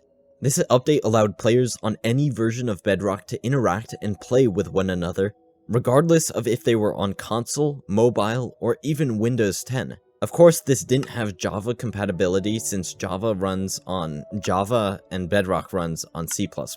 Eventually, Mojang hoped to make these two versions compatible though. Like 2014, 2017 only had one major update. It seemed Mojang was off busy with other things like Minecoins and story mode. Toward the end of the year, Fortnite began to skyrocket in popularity, and this definitely contributed to Minecraft's downfall. 2017 closed out, not with a bang, but with a murmur, setting the stage for a year that would quietly lay the groundwork for something revolutionary. But first, we have to venture into the quietest and maybe darkest era in Minecraft history, the year 2018. Minecraft was losing popularity, and there's no denying that. Still, some went on without thinking too much about it. For example, Etho. He continued to upload his Let's Play series, and by March of 2018, he hit 500 episodes. For April Fools, PCX textures replaced the default Minecraft texture pack, making everything look deep fried. A couple days later, Ant Venom posted a video about 2b2t and took the YouTuber FitMC under his wing. FitMC became a prominent 2b2t documentarian with his storytelling videos like The Day 2b2t Almost Died. Hypixel was the dominant Minecraft server at this time, at least on the Java version. In late April, the CubeCraft server, which had long since been overshadowed by Hypixel, opened up on Bedrock. This was a smart move, because if they couldn't compete with the big dog in town, they could still win in a different town. The strategy proved successful, and they are now one of the most played Bedrock servers. The day after this happened, the Badlion PvP server released a custom Minecraft client, aptly named the Badlion client. There are several benefits to using the Badlion client. The first is that it's designed for optimization in mind, and has better performance than the default Minecraft client. Secondly, its target audience is competitive Minecraft players, so it has a lot of PvP related features like keystrokes and CPS. The Badlion client was also made so it would be close to impossible to inject cheats into it, meaning if someone was using Badlion, you could be pretty confident they were legit. This same principle applied to Cheatbreaker, a client which released a little over a month later. Right after Cheatbreaker dropped, the Badlion server itself shut down. Badlion had seen dwindling player counts, and there was less and less appetite for those massive UHCs they had been famous for. Because of that, the Badlion team decided to focus on the client. In mid-July, Mojang released the 1.13 Aquatic update, which totally revamped the ocean, bringing in different ocean biomes, coral, shipwrecks, treasure chests, dolphins, turtles, submerged caves, icebergs, bubble columns, and swimming. This update also added the new phantom mob that was voted in during Minecon Earth. On a more somber tone, 1.13 was the last time C418 made music for Minecraft. The Aquatic update caused major performance issues for a lot of users because of how complex the new oceans were, but it was definitely worth it. Before 1.13, the oceans were bare and dull, massive swaths of water with a layer of gravel beneath, and some squid swimming around here and there. 1.13 made the oceans so much cooler. The next day, Season 6 of Hermitcraft began in time with the new update. Hermitcraft also had a major new addition, the builder Grian. Grian's first episodes on Hermitcraft are actually the most viewed out of the entire server. In early August, a developer named Lejerve created a program called Baritone. Baritone is a Minecraft machine learning program that can automatically navigate terrain, find routes, and execute simple tasks. With some programming, Baritone can do many complex things like speedrun Minecraft and even escape 2b2t's spawn. A group on 2b2t called the Spawn Masons later used Baritone to build a ginormous version of their logo. They had more than 61 bots running Baritone who placed over 28 million obsidian during an 8-day time period. About a month later, the animation team Black Plasma Studios released Animation Life Full Movie. Black Plasma's movie has amassed 230 million views, which is unbelievable. 8 days after this, a funny little British lad named Tommy uploaded his first video on the Tommy In It YouTube channel. Later that month, Minecon Earth 2018 occurred, and unlike the previous year which had a mob vote, the players this year had to choose between 3 biomes, those being the taiga, savanna, and desert. These biomes had been in the game for years, but players were voting on which biome should be revamped. A lot of people voted based on the mobs within the biomes, and the taiga won, potentially because it meant foxes would be added to the game. Do you remember Xturtle? Well, many people don't, because he disappeared. On October 3rd, his channel vanished. He didn't delete it. No, it was taken down. It takes 3 strikes to delete a channel, but Xturtle was hit with 35 simultaneously. There is no coming back from that. In November, one of the members of the Psycraft server named Earth Computer discovered a major duplication glitch. Earth Computer realized if he could overload the data in one chunk, it wouldn't be able to save. This meant items could be removed from the chunk with no consequences and lead to massive duping with ease. The YouTuber Salcy1 exploited this dupe on a server owned by Skeppy called SkittleMC and elsewhere. This is kind of all that happened during this time. 2018 was really the year of Fortnite. Everyone was talking about it, watching it on YouTube, and people kind of just forgot about Minecraft. Things were going downhill, and there seemed that there was nothing that could stop that trend. Another shot to the heart of Minecraft occurred on December 13th, when the team behind Hypixel released the announcement trailer for a brand new video game called Hytale. Hytale is clearly inspired by Minecraft with its blocky textures and mechanics.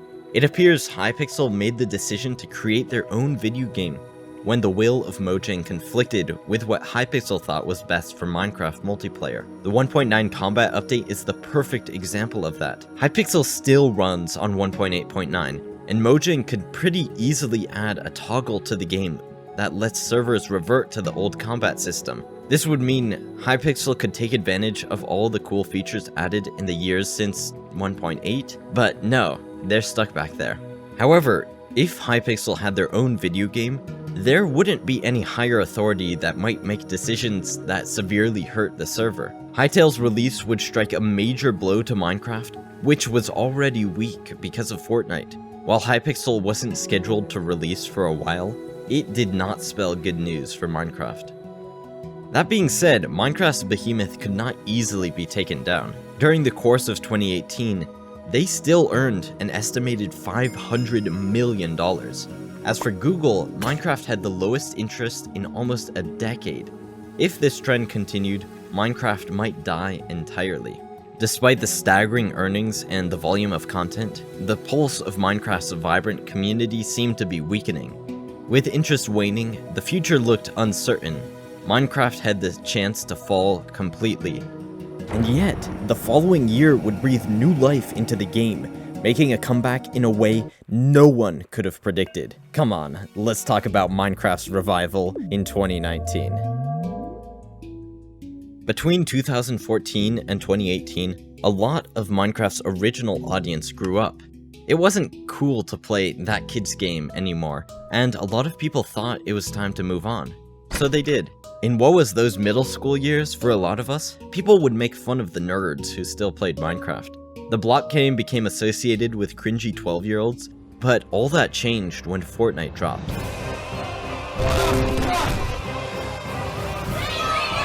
What the hell, twin? This ain't no goddamn Fortnite. This ain't. Fortnite became super popular, and the perception was that the cringy 12-year-olds now moved to Fortnite. So Fortnite became the game to dunk on. That left Minecraft in a liminal space, primed for a spark to bring it back to life.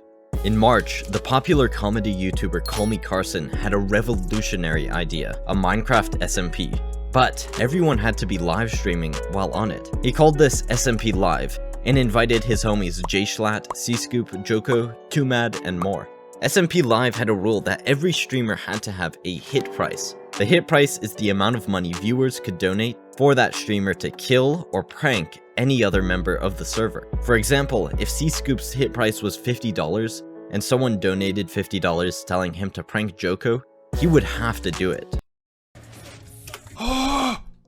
There's a death trap here and I didn't even realize and I barely just avoided going. Even Ant Venom joined the server, and the dynamics with the hit prices in live streaming created tons of wild interactions and viral clips. Everything that JSchlatt is, but that he would be quite that. What? Bipolar?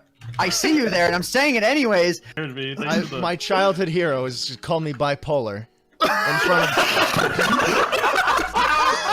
This showed people that Minecraft could be fun again. Soon after SMP Live got started, Junkie Jinker, the voice actor behind Gumball from The Amazing World of Gumball, made a video talking about Minecraft's revival. Junkie Jinker raved about the nostalgia of the game and encouraged people to give it another try. Maybe it's time to pick up the game that was such a big part of our childhoods. While people stopped playing, Mojang kept dropping updates, so to many people, the game felt fresh and new despite being filled with nostalgia. Minecraft was back, baby. Well, not yet, but it was getting there. In early April, Mojang reported they found an early version of Minecraft, originally released on April 1st, 1994. This version was called Minecraft 3D. A couple days later, the Lunar client released, which in many ways was similar to the Badlion and Cheatbreaker clients. While Minecraft was on the up and up, I wouldn't say it had been revived. Yet. There were a couple of events that really launched Minecraft back into the stratosphere of public consciousness. The first was Philza. Philza was a hardcore YouTuber and live streamer who had the world record for the longest running hardcore world. However, on April 29th, he lost it forever. No! Really? That's how I die? Oh my god, I'm stupid. On that fateful day, he got killed by a baby zombie, and the clip went viral. That baby zombie might have been the best thing to ever happen to Philza, because his Twitch and YouTube exploded. He even made it onto the Big British channel. Soon after this, Keemstar, the guy behind Drama Alert and host of the Fortnite Friday tournament, joked about starting something called Minecraft Mondays. He said this in jest, but when people actually responded positively, he asked, "Do you guys actually want Minecraft Mondays?" The response was an astounding yes. On May 17th, Minecraft celebrated its 10-year anniversary. They did this with a web browser version of Minecraft Classic and a massive, and I mean massive, world made by the builder Blockworks. Blockworks depicted the decade of Minecraft history in one world. By this point, Minecraft had amassed 176 million sales, making it the most sold video game in human history. Minecraft's 10th anniversary inspired a lot of people to give the game another try, and one such player was someone who had made his first Minecraft video 9 years earlier. In that time, the individual amassed nearly 100 million subscribers. Of course, I'm talking about PewDiePie. It was huge news when the biggest YouTuber in the world started playing Minecraft again. On June 21st, PewDiePie uploaded a video titled Minecraft Part 1, which now sits at over 55 million views. PewDiePie exhibited a lot of wonder and intrigue about the way the game had changed since he last played, and inspired a lot of people to come back as well. 3 days after PewDiePie's return, Keemstar hosted the first Minecraft Monday tournament. This was a Hunger Games tournament with tons of YouTubers, both new and old, including MrBeast and Ninja. G Fuel sponsored the event, which allowed it to have a $10,000 cash prize. Technoblade and Shotgun Raids ended up taking the dub, winning $10,000 between them. A couple weeks before, Hypixel created their own take on the Skyblock game mode, something more akin to an MMORPG. Hypixel Skyblock released with custom islands, items, crafts, and abilities, and it immediately became their most popular game mode with tens of thousands of people online at any given moment. This also made it the most popular Minecraft minigame in history. While Minecraft was coming back to life, Mojang dropped the 1.14 Village and Pillage update. This revamped the taiga biome as depicted by popular vote from the previous Minecon Earth. It thus added foxes and berry bushes, and totally changed how villages worked. 1.14 overhauled the trading system, brought in the new pillager mob, village raids, pandas, and bamboo forests. It also changed a lot of textures. PewDiePie's series was still going strong, garnering hundreds of millions of views. A lot of attention was put on his small world, and it was thus astounding when a small YouTuber named Dream posted a video on the long and technical process that it took to discover PewDiePie's world seed. The seed of a Minecraft world is the string of numbers that will allow anyone to generate that exact same world before the player has affected it at all. This here was one of the earliest instances of reverse engineering a world seed based on features shown in videos. With all this, Minecraft was back, baby, and better than ever. New videos, new series, and new challenges were uploaded on the daily. For example, the well-known Fortnite YouTuber Luke the Notable, who was famous for his 100 Drops series, uploaded a video where he survived 100 days of hardcore Minecraft. This long-form storytelling content was exactly what people were looking for, and his first 100 days video reached more than 50 million views. While this was happening, Minecraft Mondays continued in full swing, at least until October 7th. Why did you get banned from Minecraft Monday? Well, you see, Jimmy, it's because they feared my raw power. No. It's because they got hacked, server got exploded, the event cancelled, and nothing of value was lost. So Technoblade, ASF Jerome, Vicstar, Bayesian Canadian, Tap-L, Wisp, Captain Sparkles, and James Charles left the event to have some fun on Hypixel. Keemstar announced Minecraft Mondays would go on hiatus, and later decided to drop the tournament altogether. A bit before Minecraft Mondays died, Minecon Earth 2019 was hosted with a new biome vote. This time, the options were the Badlands, the Swamp, and the Mountains.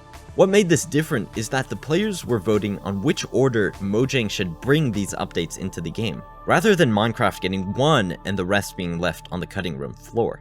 Mountains won the vote, with the Swamp coming in second. While this was happening, Alan Becker uploaded the 14th episode in his Animation vs Minecraft series, and this somehow went on to get more than 400 million views, making it the most viewed Minecraft video in history. Mojang soon released a new game, Minecraft Earth. This is different from Minecon Earth. It's a Pokemon Go style game available on mobile. Players could walk around their cities and towns to gather resources and build, but the game was later shut down when that type of thing was no longer possible.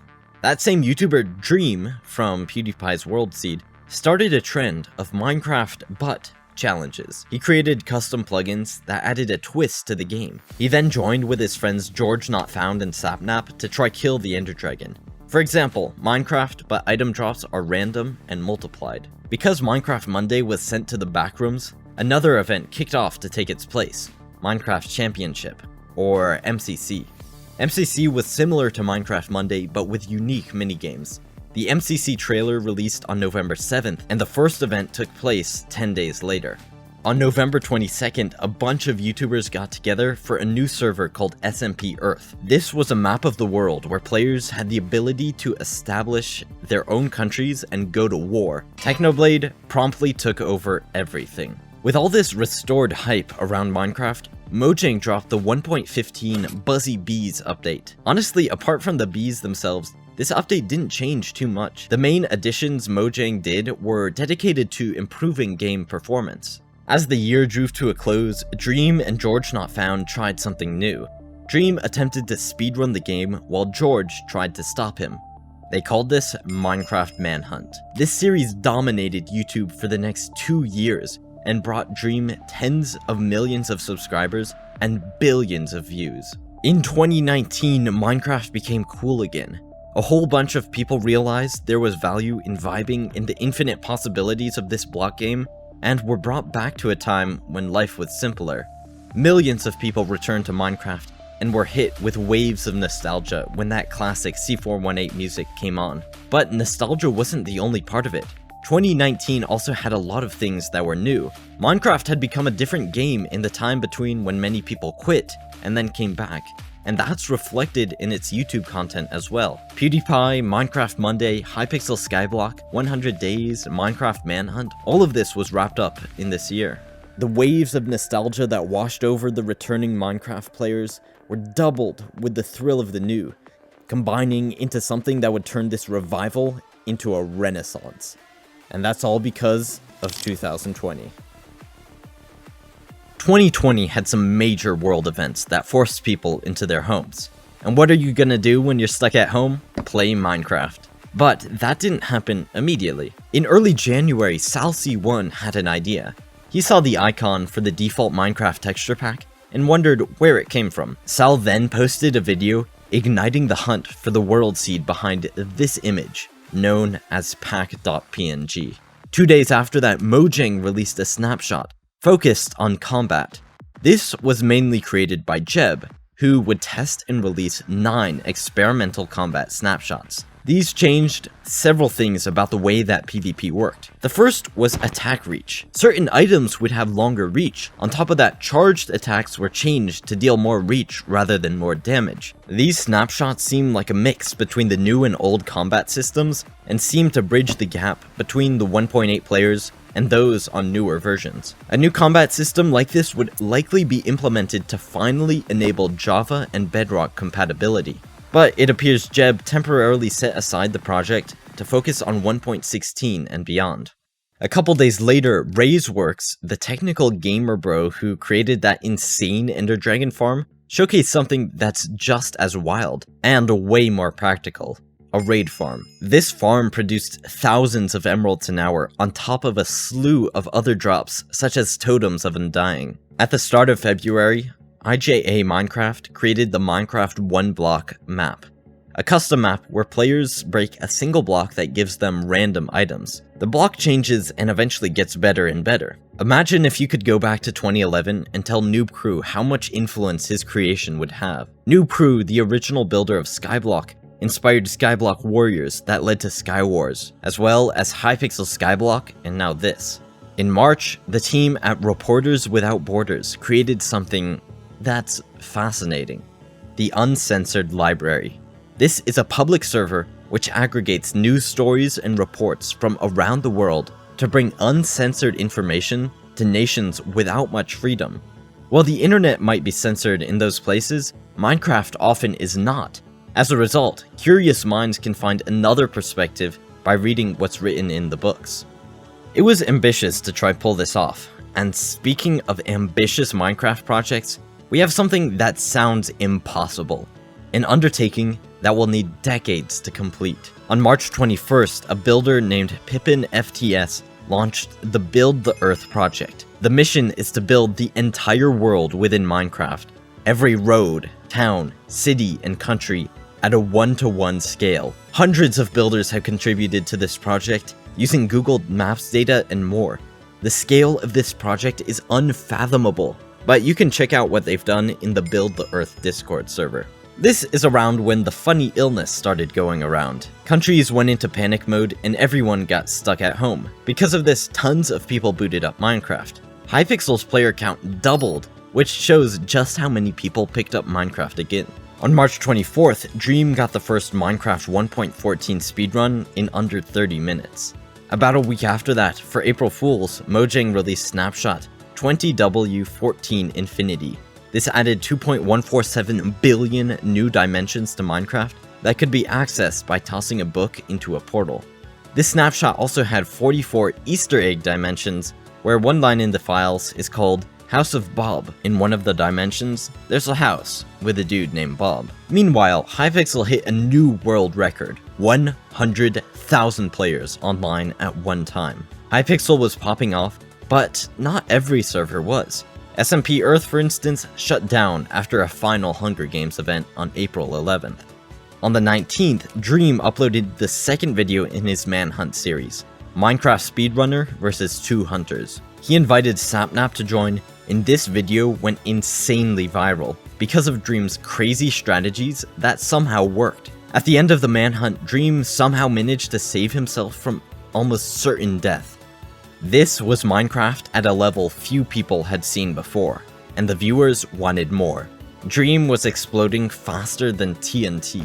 To capitalize on that, he started the Dream SMP on April 24th. The Dream SMP was a super popular role-playing server with Dream and tons of other YouTubers and Twitch streamers. Wilbur Soot scripted major plot points, but apart from that, most of what occurred was improvised. Dream doing these speedrun challenges brought a whole lot of popularity to Minecraft speedrunning as a whole. Of course, there were those who had been doing this for a long time, like Illumina. He'd been speedrunning Minecraft for years. But it's in this everyone stuck at home era that the list of runners making speedrun submissions grew exponentially. On the topic of speedrunning, something occurred that is so improbable that it's simply astounding. On May 5th, 2020, a runner named BenX created a new world. 10 seconds later, Illumina did the same. After not too long, BenX broke the world record, getting the first sub 25-minute run with a time of 24 minutes 52 seconds. When Illumina finished his run, he beat BenX with a time of 24:46, meaning BenX held the world record for a total of 3 seconds. In the following days though, Illumina retimed BenX's run and realized it was actually faster than his, since speedruns don't account for loading screens.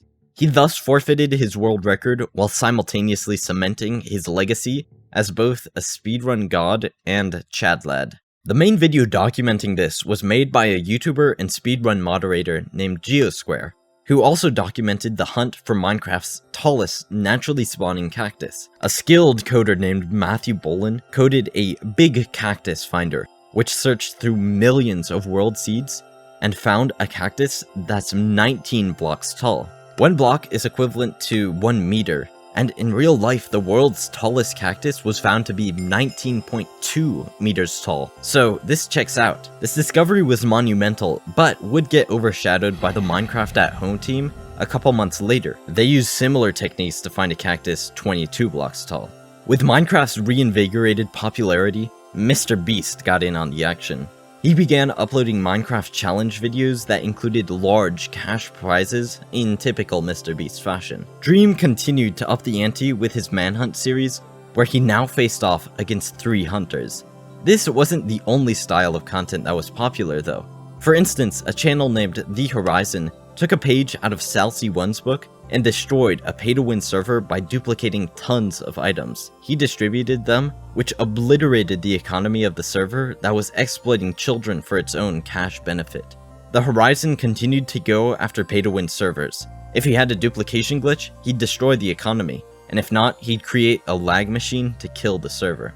On May 18th, 2020, Minecraft hit 200 million sales. That means 24 million new people purchased Minecraft in the previous 12 months alone. Just a couple days later though, PewDiePie ended his Minecraft series after a total of 49 episodes. However, the damage was done. Minecraft was back, and for that, we owe our respects. Later that month, Minecraft Dungeons released, a fantasy role-playing game where players have to navigate through the Minecraft universe. In early June, Dream hit the 1.15 speedrun world record after utilizing a unique strategy.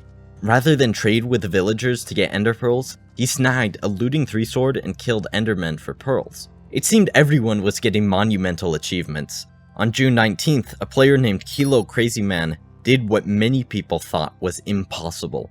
After months and months of walking, Kilo Crazy Man reached the Far Lands in survival Minecraft. He did what Kurt J. Mack dreamed to do nearly a decade before. Kurt J. Mack had been predicted to get to the Far Lands by 2037, but the reason Kilo got there before is because he put in insane hours.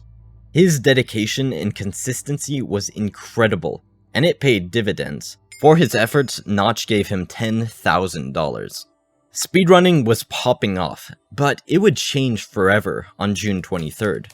Mojang released the 1.16 Nether update, which totally revamped that hell-like dimension. 1.16 added Bastions, Piglins, Hoglins, Striders, Netherite, and of course, the Lana Rain Pigstep record disc. After a decade of reigning supreme, diamonds were overpassed as the strongest resource in the game. That title now belonged to netherite. To craft netherite, players need to collect 4 ancient debris found in the deepest part of the nether, smelt them, and then combine them with gold, all to create 1 netherite ingot. That wasn't even the wildest part of the update though. Because the new piglin mob could be bartered with, and has the possibility of dropping ender pearls, 1.16 speedrunning could be optimized to a remarkable degree. We'll get to that in a bit. Minecraft seed finding was launched by the hunt for PewDiePie's world seed. But that was child's play compared to what came next. On July 18th, Earth Computer, the guy who discovered the chunk dupe, with help from tons of other people, discovered the seed used for the Minecraft title screen. This title screen had been in the game for 7 years and was comprised of 6 images that were combined together and blurred to create the panorama. The team created a live overlay to create a perfect block-by-block recreation of the terrain, and they utilized clouds and the patterns of tall grass to find the exact coordinates at which those screenshots were taken. Using the coordinates and some other fancy stuff I can't even pretend to understand, they were able to eliminate enough seeds to brute force search this project. On the topic of exceptional achievements achieved by the technical Minecraft community, RaiseWorks and the Prototech server utilized an advanced combination of exploits to obtain bedrock in survival mode. By lagging out certain chunks, then breaking the slime block before the game had time to register, Minecraft would think that bedrock had been broken and then would drop it on the ground. RaiseWorks did this with a Silk Touch wooden pickaxe, which makes this even funnier. Bedrock in survival is insane, but that isn't even half of what these technical Minecrafters can do.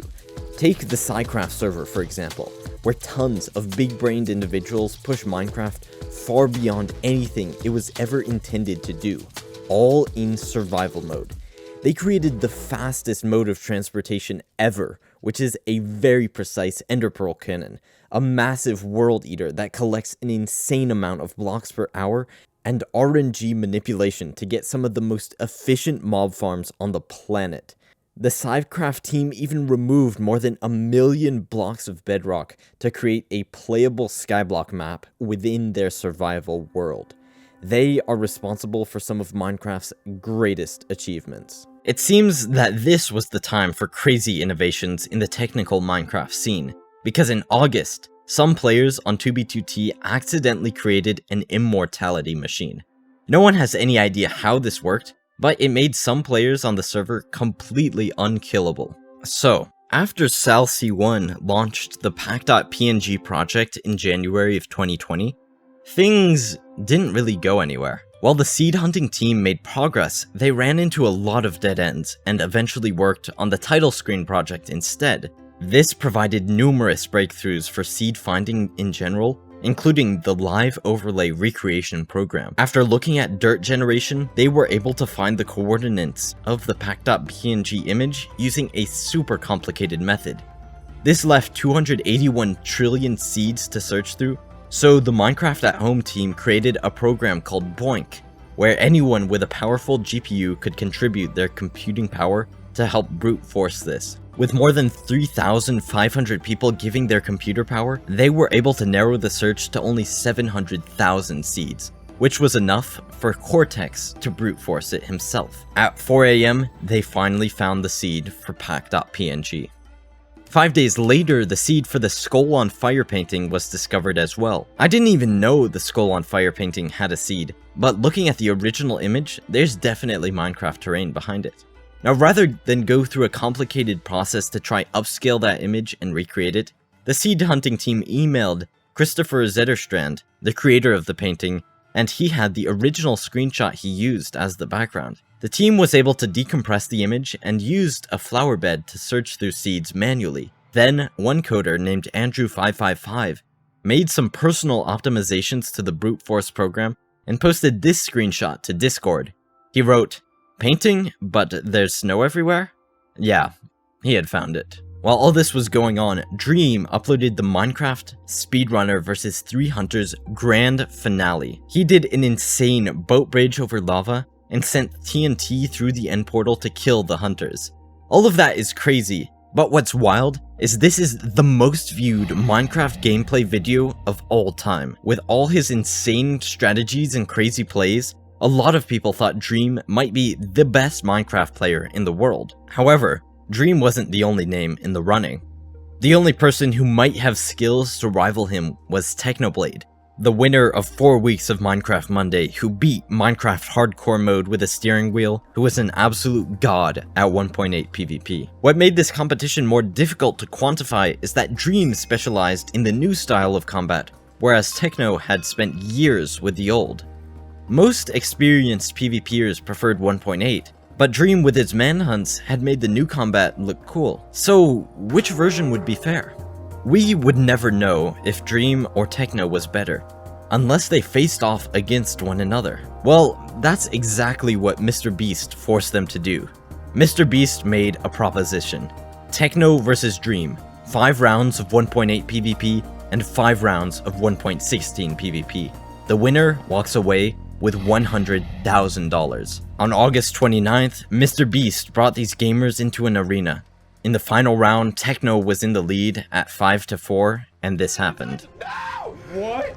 No way! No way! No! No! My goodness! Yeah! Bro, no way. Oh no!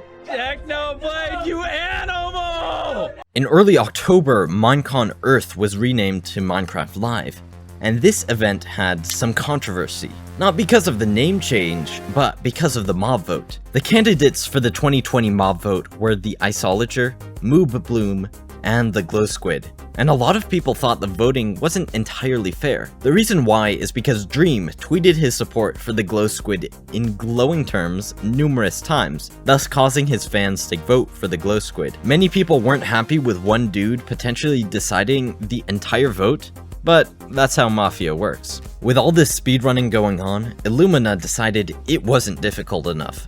So on October 11th, he attempted to get every single advancement in the game as fast as possible. He was successful and completed the run in under 15 hours. Speaking of people doing crazy stuff, the YouTuber Wadzi set out to create a beacon fully powered by netherite in hardcore mode. A full beacon requires 164 blocks of iron, gold, diamond, emerald, or netherite, which is 1,476 of those items. For netherite, this means Wadzi would need to collect 5,904 ancient debris, which he did. It took him 6 months to collect all this, and I'm sure it felt marvelous to finally light that beacon. Soon after that, a speedrunner named Curryway used a new strategy with the Bastions to get a 14-minute, 36-second speedrun. With all this hyper-run speedrunning, there's bound to be drama, and boy was there drama. On December 11th, the YouTuber and speedrun moderator Geosquare uploaded a video on behalf of the speedrun.com moderation team. It was titled, "Did Dream Fake His Speedruns? Official Moderator Analysis." It looked into the unbelievable luck Dream had in different speedruns he did while on livestream. Dream's drop chance for the most crucial elements of speedrunning, Enders and Blaze Rods, was markedly greater than normal Minecraft RNG. After doing some complicated statistical analysis, the mods concluded the chances Dream didn't cheat were 1 in 7.5 trillion. Dream denied these accusations and even hired a Harvard astrophysicist to try debunk the speedrun team's analysis. This drama continued for months. Towards the end of 2020, Mojang made the announcement that all Minecraft accounts would have to migrate to Microsoft accounts. The reason they did this is because of the infamously poor account security Mojang had back in the day. Having every account migrate to Microsoft would fix this issue, as people couldn't migrate stolen accounts. So, 2020, the year of the Varus. The biggest word this year, Dream. So much happened in the Minecraft community, both in-game and on YouTube, with the Nether update, manhunt, speedrunning, seed finding, and the $100,000 duel. On top of that, there was the Dream SMP. All of these things were huge, and they'd get even bigger in 2021. Halfway through January, Hypixel hit a new world record with 150,000 concurrent players. Crazy to think that all this started with some dude with the walls and Herobrine's mansion. Speaking of Herobrine, about a week after Hypixel's 150,000 record, Andrew555 found the world seed for the original Herobrine screenshot, 12 years after the image was first posted to the Minecraft forums. Andrew did this with the Minecraft at Home team. They observed details in the terrain as well as large tree and leaf patterns. You guys can watch Salcy1 and AntVenom's videos on these seed finding projects, because I oversimplified things to a crazy degree. With these new 1.16 Bastion strats, speedrunners had the potential to seriously cut time. In the latter part of February, something happened that was almost as improbable as Illumina and BenX's 3-second world record. On the 23rd, Illumina beat the game in 13 minutes and 53 seconds. One day later, another runner named Two Letter Name beat Illumina by 1 second with his run of 13:52. The day after that, Two Letter Name beat his own time, cutting the record by a full 100 seconds. That's 3 world records in 3 days, 2 of them by the same dude. Meanwhile, the genius behind the big cactus search, Matthew Bullen, figured out some overpowered patterns in Minecraft World Generation. He uploaded a video describing how to find diamonds using clay patches. It was basically X-ray. For April Fools, Mojang introduced Minecraft Plus, a Windows screensaver collection. 2 weeks later, the Hive server shut down after close to a decade of operation. That is, on Java Edition. The Hive, like CubeCraft, continues to be popular on Bedrock. As the Hive was dying, Hypixel was soaring to new heights. Just 1 day after the shutdown, Hypixel hosted a special event on Skyblock. Technoblade was elected leader of the resistance against the evil tyrant Dante. While Technoblade was live streaming, Hypixel hit a world record of 216,670 players online. That's more people than the population of a lot of countries. While on the topic of things so significant that they make Minecraft history, on April 19th, a speedrunner named Bren Tilda did the impossible. He beat Minecraft in under 10 minutes. Bren Tilda utilized a number of new, recently developed, advanced strategies. What truly made this run so special though, was that he spawned at 0-0 in the Nether, and there was a fossil nearby. That shouldn't seem like much, but Matthew Bullen, the genius who figured out how to find diamonds from clay, also developed a strategy known as divine travel. Matthew Bullen figured out that fossils at 0-0 in the Nether actually provide information about where the stronghold will be. With this knowledge, speedrunners developed a chart for optimal coordinates to build nether portals based on 0-0 fossils. This isn't guaranteed though, but when Bren Tilda built his portal based on the chart, he spawned directly inside the stronghold, right next to the portal room. As this was happening, a redstone genius named Matt Batwings was working on some crazy projects. During 2021, he built a tic-tac-toe simulator with just redstone. What's even wilder is that you can play against the computer, and it's unbeatable. After this project, Matt teamed up with his friend Sloime, and they casually built chess in Minecraft. Once that finished, they built a playable version of Atari Breakdown. Insanity. Mojang split the Caves and Cliffs update into 2 parts. The first part, 1.17, came out on June 8th. That added mountains to the game, as well as cave plants, axolotls, goats, copper, and the new glow squid. Halfway through the month, Hypixel was hit with a series of massive DDoS attacks that took the entire server down. They had to go into emergency maintenance for 6 days, but when they finally were able to get the server back online, they implemented a double XP multiplier server-wide. After an insane amount of back and forth, drama, and denial, on June 30th, Carl Jobst uploaded a video called Dreams Cheating Confession, Uncovering the Truth. In this 75-minute video, Carl Jobst, the speedrunning expert, went through the entire dream cheating situation and dispelled a great number of misconceptions. So despite overwhelming evidence that his luck was impossible, Dream profusely claimed he was totally legit, until he later confessed to accidentally cheating. How could you accidentally cheat to give yourself extra luck? Carl got to the bottom of the situation.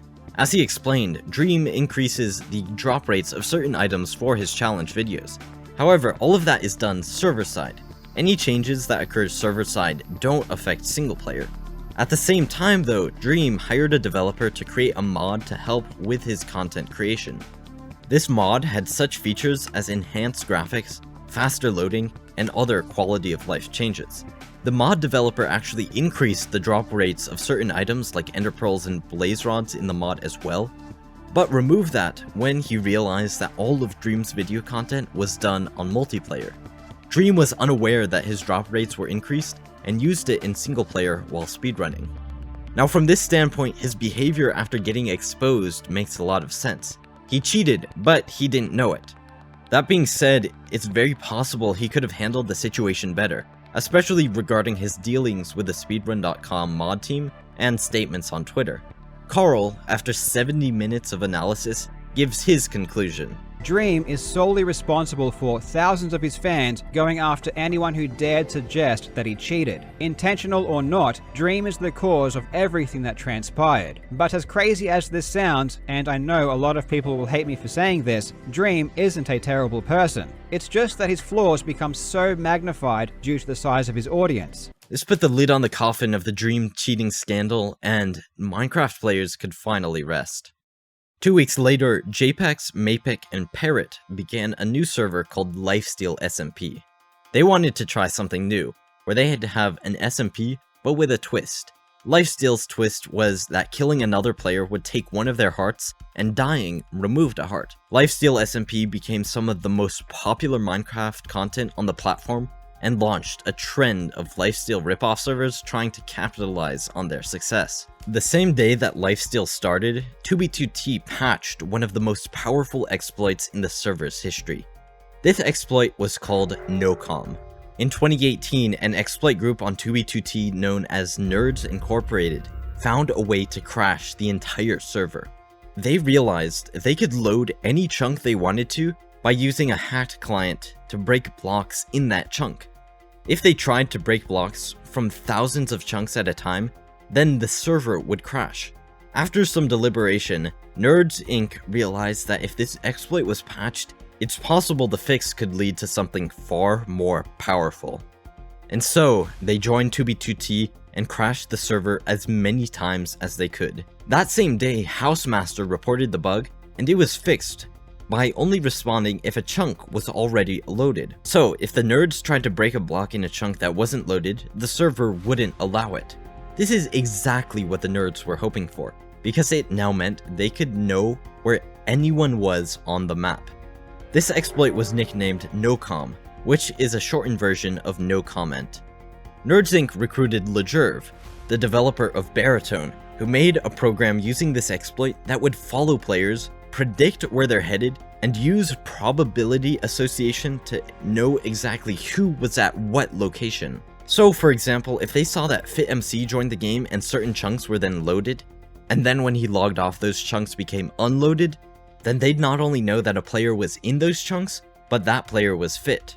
Nerds Inc. also started to track shulkers, stained glass, and other place blocks that don't naturally spawn, and they developed a program to recreate those unnatural blocks in another world.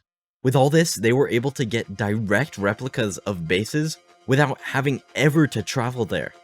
Nerds Incorporated was tracking every single player in every single base across the entire server. They used this information to grief numerous famous bases, including Space Valkyria 3, the Niflheim Ice Dragon, the Great Tree, and more.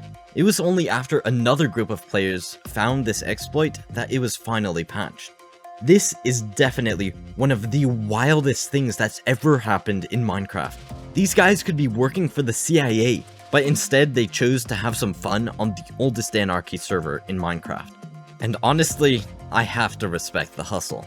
Minecraft Live 2021 occurred in mid-October, where players could vote for one of 3 new mobs, the Copper Golem, the Glare, and the EULA. The EULA won the vote, so Mojang began development on that mob.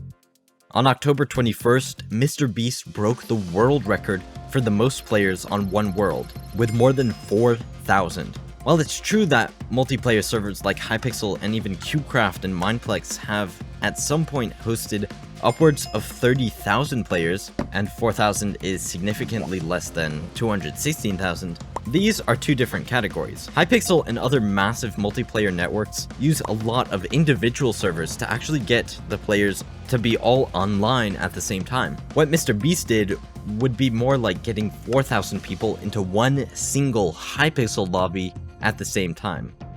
At the end of the month, a player named Sandiction uploaded a video where he built a massive planet in the end dimension of his hardcore world.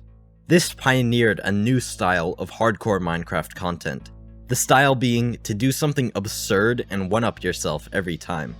On November 30th, update 1.18, the second half of the Caves and Cliffs update dropped. This completely overhauled world generation, added complex cave systems, extreme terrain generation, changed the way that ores are distributed, and made the world go both higher and lower. This was the biggest change in Minecraft terrain generation since the update that changed the world in 2013. These new mountains and caves add so much depth to the game that I have to applaud Mojang for this one.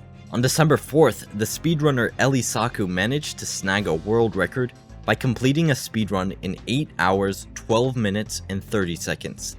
This speedrun was in the most brutal category around, all advancements, half-heart, hardcore. The goal is to get every single advancement, and one tiny mistake, one simple slip-up will kill the run. Speedrunning was the biggest part of Minecraft in 2021. Dream's cheating scandal was finally resolved, and Brentilda's insane 10-minute world record was reached. Still though, speedrunning would get progressively crazier in 2022. After the arrival of 2022 on January 23rd, Cube1336X broke Brentilda's world record after 279 days. He got a time of 9 minutes 8 seconds using some new strategies. The first is called The Wall. One of the biggest time sinks in speedrunning is loading up new worlds and then resetting. If a world is bad from the get-go, there's no way a runner will be able to beat the game in any reasonable amount of time. As a result, something called the Wall was developed, allowing players to load up many seeds simultaneously, to be able to exponentially increase the rate at which they reset and run worlds. The second big development is called calculated travel.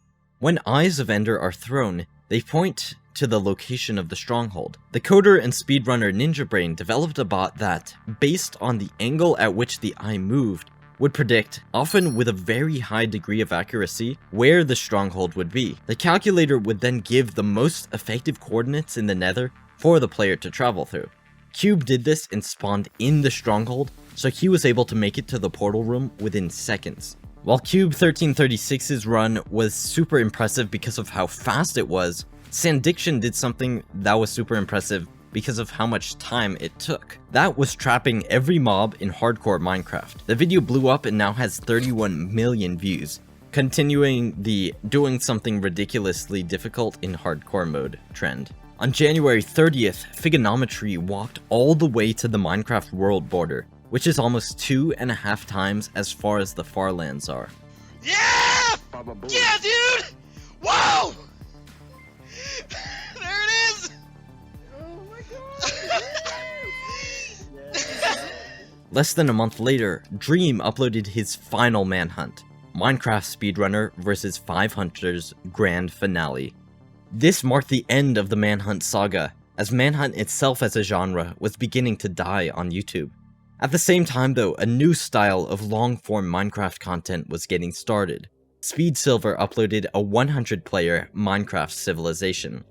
In this event, 100 players were split into different groups and eventually forced to fight one another. SpeedSilver documented their journey, and a lot of shenanigans occurred along the way. These Civilization videos were quite popular. For example, Sipover made his own with some of the best Minecraft players around. One team was able to take the victory because they created an immortality machine that would teleport them to safety every time they ran out of totems of undying. Mojang dropped a new snapshot at the end of March, snapshot 22W13 one block at a time.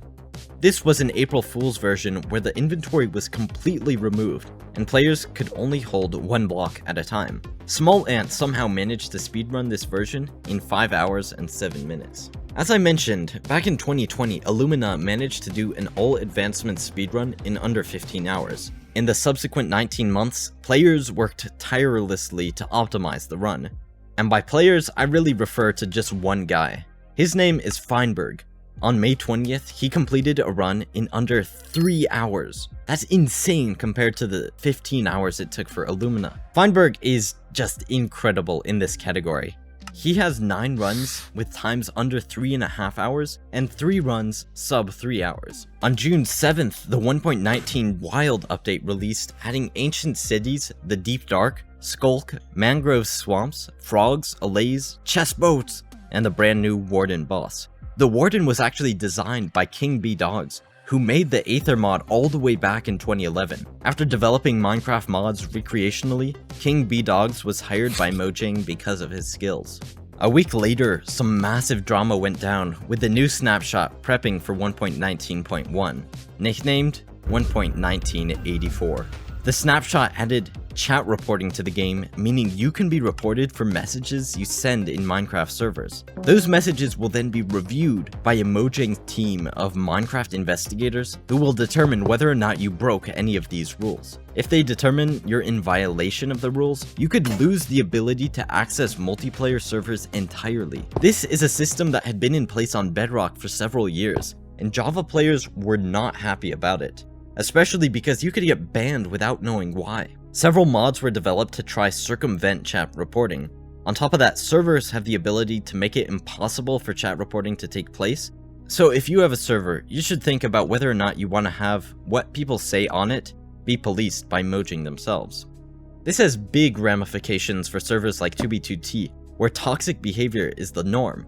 Considering toxicity is the norm, that's what people are signing up for. So is it fair to police that language? It's clear that with this decision, with Minecoins, with the focus on Bedrock, with really any of Minecraft's official announcements like Minecraft Live, that Microsoft is trying to cater to children. While it's definitely true that a lot of Minecraft's player base is children, that's not everyone. If you're watching this video, you're probably in your late teens or early 20s. So it seems that Microsoft should take that audience into account as well. On June 30th, Technoblade's father posted a heartbreaking video on his channel titled, "So Long Nerds." In it, Techno's dad read a message from Technoblade and announced that Techno had tragically passed away at the age of 23 from a rare type of bone cancer. Technoblade had a profound effect on the Minecraft community as he brought joy to tens of millions of people with his genius storytelling, wicked sense of humor, and crazy high IQ plays. He was the best of us, and continues to be missed to this day. Come on, Techno. Come on, Techno. I got this. Come on, Techno. For America. To honor his memory, the Mojang team added, "Technoblade never dies" to the Minecraft title screen. With all due respect to Technoblade and his family, I'd like to transition back into slightly less meaningful Minecraft announcements.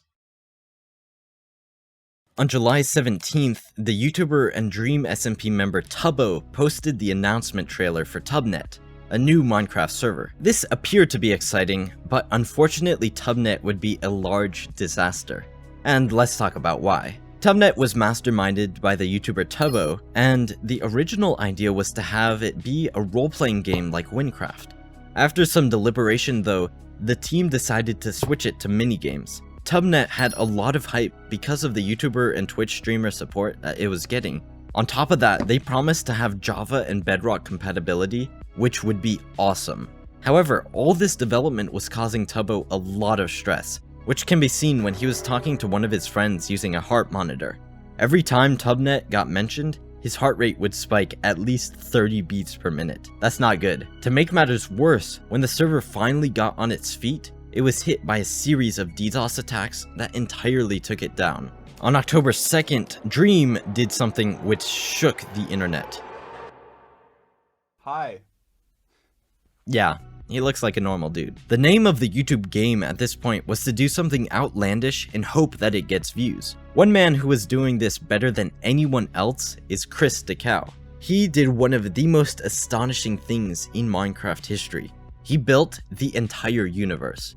Chris built a large number of celestial bodies, like black holes, galaxies, and used Minecraft's lighting tools to create incredible images of what the universe would look like in a block game. A little bit later, Speed Silver once again changed the Minecraft content scene by doing a 100-player Hunger Games. Once again, we have an example of YouTube content that is innovative, but takes a lot of inspiration from what came before it. Of course, the Hunger Games had been around since Ant Venom won that first event a decade before. Unlike that old content though, Silver's video was much more similar to the long-form Civilization videos he had done before. That being said, it also took elements from Dream's manhunts, like traps and trickery, to make the video more engaging. The landscape of Minecraft content continued to evolve, and the community watched as records were shattered and new gameplay experiments unfolded. That all continued at a heightened degree in the year 2023. On February 8th, the player Xylonox shattered the former speedrun world record and beat Minecraft in a random world in 7 minutes 45 seconds. I cannot overstate how astonishing this run is. Xylonox's gameplay is godlike, and it paid off well. It's hard to say whether this run will ever be beaten. I took too long to finish this video. There have been multiple world records since Xylonox's. Based on the number of mob vote and biome votes Mojang had done recently, for April Fools, they created the Vote update. The choice is yours to make choices. On May 27th, the YouTuber Ish uploaded the best Civilization video I have ever seen. Ish brought in 1,000 players in an experiment to see what would happen. What made this video unique, apart from the immense player count, is that Ish never told anyone to do anything. He split the people into island nations and let them meander about. They were never forced to fight, so the conflict and drama that occurred was all genuine, and was thus incredibly engaging. Exactly 1 year after the Wild update dropped, Mojang released the 1.20 Trails and Tales update, which added archaeology, brushes, suspicious sand, pottery, camels, cherry trees, and armor trims. Armor trims are designs players can use to add cosmetics to their armor, with there being over 2,000 possibilities. One of the Lifesteal SMP members, RecRap2, set out to collect every single armor trim combination in survival. He had to collect thousands of ancient debris and tens of thousands of diamonds. RecRap managed to do this within 2 months of the update dropping. Astonishing. Meanwhile, Chris the Cow, the dude who built the universe, taught a monkey to play Minecraft. He did this with condition and reward, and I'm sure some psychology classes out there can use this monkey as an example of Skinner's principles. At the same time, the speedrun community was developing one of the craziest things that's ever happened in Minecraft. A method to kill the dragon with a single arrow, without any mods, without any cheats, and without any glitches. All of this is done legitimately in survival Minecraft. Arrow damage is determined by velocity, so the more velocity the arrow has, the more damage it'll do. Player velocity translates to arrow velocity, but normally players aren't traveling fast enough to give their arrows any effect. However, when the dragon and player hitboxes collide, players can get a lot of velocity, but that velocity is only applied when they take damage, which sometimes doesn't happen for a couple of seconds. What this means is that if the players can get a high velocity from the dragon, that velocity will translate to their arrows, which will make the arrows super deadly. What these runners found is that the dragon has a weak point, something called the tickle spot. This is basically the chink in the dragon's armor from The Hobbit, but so much more difficult to hit. The tickle spot is 1/50th the size of a Minecraft block, and the player has to shoot it within 1 tick of precision.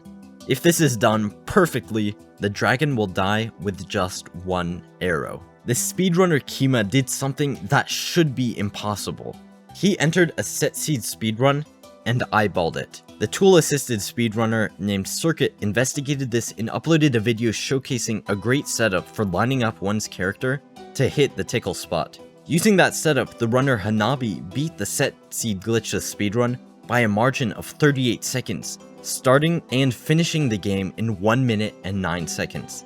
This is insanity. There have been multiple records since then, but there will never be a drop in time as huge as this. From Psycraft to NoCom to this, Minecraft just has unlimited possibilities. Speaking of 2b2t, after years in 1.12, Housemaster announced that the server would finally be updating to 1.19. The reason 2b2t was stuck in 1.12 is because of server performance issues, but Housemaster was able to run a 1.19 test with more than 600 players online without much lag. So, the date was set. August 14th. The community, of course, was hyped, and I think this meme captures it perfectly. However, when the update finally dropped, it came with an insane amount of drama. Housemaster released the update with a revamped 2b2t website that had new rules.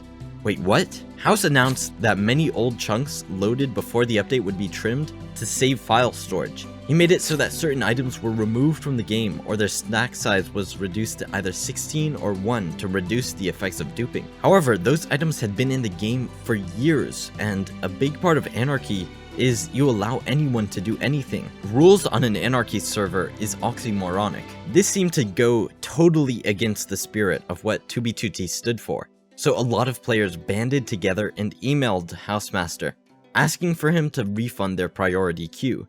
Salcy1 made a video on the topic and supported that boycott movement, and Housemaster responded in a way that got people even angrier. Salcy1 stated if these changes weren't reverted, he wasn't going to be making any more 2b2t content, which has been giving the server free advertising. FitMC, who has been doing that for years and is basically the server's entire marketing budget, made a bombastic statement in a live stream. Housemaster caught wind of the nuke that I was about to drop, and he's like, oh, we gotta revert these. Eventually, Housemaster did back down. He made a Reddit poll with 3 options, and the community voted, and the vast majority of players were in favor of rolling back to the previous world, in 1.19 of course, while keeping all the duped items in the game, and keeping the old chunks that were trimmed. So Housemaster followed through. After the poll, Salcy1 stated 2b2t content was back on the table, albeit with a couple months of hiatus. Earlier in the month, Minecraft released 3 videos showcasing the 3 potential new mobs: the crab, armadillo, and penguin. The crab gave extra reach for placing blocks, the armadillo dropped a scoot item that could be crafted into dog armor, and penguin seemed pretty cool overall. However, this sparked a fiery controversy on Twitter. The armadillo fans created the Armadillo Empire and went to war against the crab supporters. These 2 camps hurled insults and threats at one another, leading some to say, "Aight, I'ma head out." That sentiment culminated in the hashtag #StopTheMobVote movement, which employed war propaganda to protest against the mob vote and the controversy that it always spurs. People get really heated when they want their mob in the game, but it seems inevitable that at least some people will be angry or disappointed when their mob doesn't win. I personally feel as though Mojang should do what they did with the Swamp Mountains Badlands vote, where players voted on which biome they wanted added first, rather than vote for one and leave the rest never to be seen again. Anyway, the armadillo won. On October 21st, Speed Silver uploaded the finale to his 100-player Hunger Games tournament. In this nearly 2-hour video, Speed Silver announced something he'd been working on for months, a brand new server called Hoplite. Hoplite hosts a battle royale game mode with both solo and teams. It has proximity chat and contains many of the cool weapons featured in Speed Silver's videos. Basically, it's a 1.20 version of Hypixel UHC. Hoplite had over 1,000 players join on launch, and a bunch of Hypixel UHC YouTubers have come out of the woodwork to make Hoplite content as well. Years ago, Speed Silver was known for his Hypixel UHC content, but eventually stopped when the game got stale and unplayable due to the prevalence of hackers. The game died, so it seems Silver said, "No Hypixel UHC?" Fine. I'll do it myself. So, Minecraft. A decade and a half after its creation, and here we are. Is the game dying? I don't think so. Google Trends still shows very strong activity, and as long as there are new updates for people to play and YouTube content for people to watch, I think Minecraft will have an active fanbase. Some though have their issues with it. JetStarfish made an excellent video arguing that Minecraft isn't fun anymore.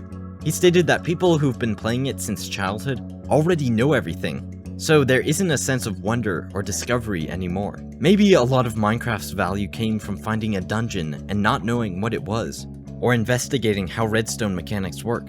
As Jetstar pointed out, Minecraft's main progression hasn't changed in 12 years. And in that time, the game has gotten easier and easier. To fix this, he suggested that stronger enemies should spawn after the player kills the Ender Dragon. Now, does the game feel bloated? With so many features, Minecraft is no longer as simple as it used to be. It's so easy to find a village, or a temple, or an ocean monument, or pillager tower. Some miss the days when all that was around was the rare dungeon or mineshaft, and the world felt emptier. As the YouTuber Tex points out in his video, Minecraft's atmosphere is changing. The village civilizations players could find were rare, and for that reason, players retreated into their own isolation and built a civilization of their own. Maybe, as some argue, the archaic version of Minecraft that's beta 1.7.3 is the best. There was no hunger, no experience. On top of that, there were only 12 mobs, 6 biomes, and 2 dimensions. Minecraft terrain generation may have been the most beautiful it's ever been. So, does the current Minecraft have too much stuff? That's up to you to decide. I would argue that Minecraft is the greatest video game of all time, for one simple reason: unlimited possibility. Let's take a look at the official Minecraft trailer one more time. Let's go to a place where everything is made of blocks, where the only limit is your imagination. Survival, multiplayer, minigames, mods, YouTube, you name it. There is no limit to Minecraft. This game has been such a big part of our lives for so long, so I have to take my time to appreciate it. I fondly remember sharing one laptop with my siblings as we took turns playing in separate single-player worlds and then watched each other play. Eventually we got an Xbox and played hours and hours of split-screen multiplayer together. We built, mined, and progressed in a world that is now lost to time. Even though that world is gone, those memories are not. And I think that's what matters.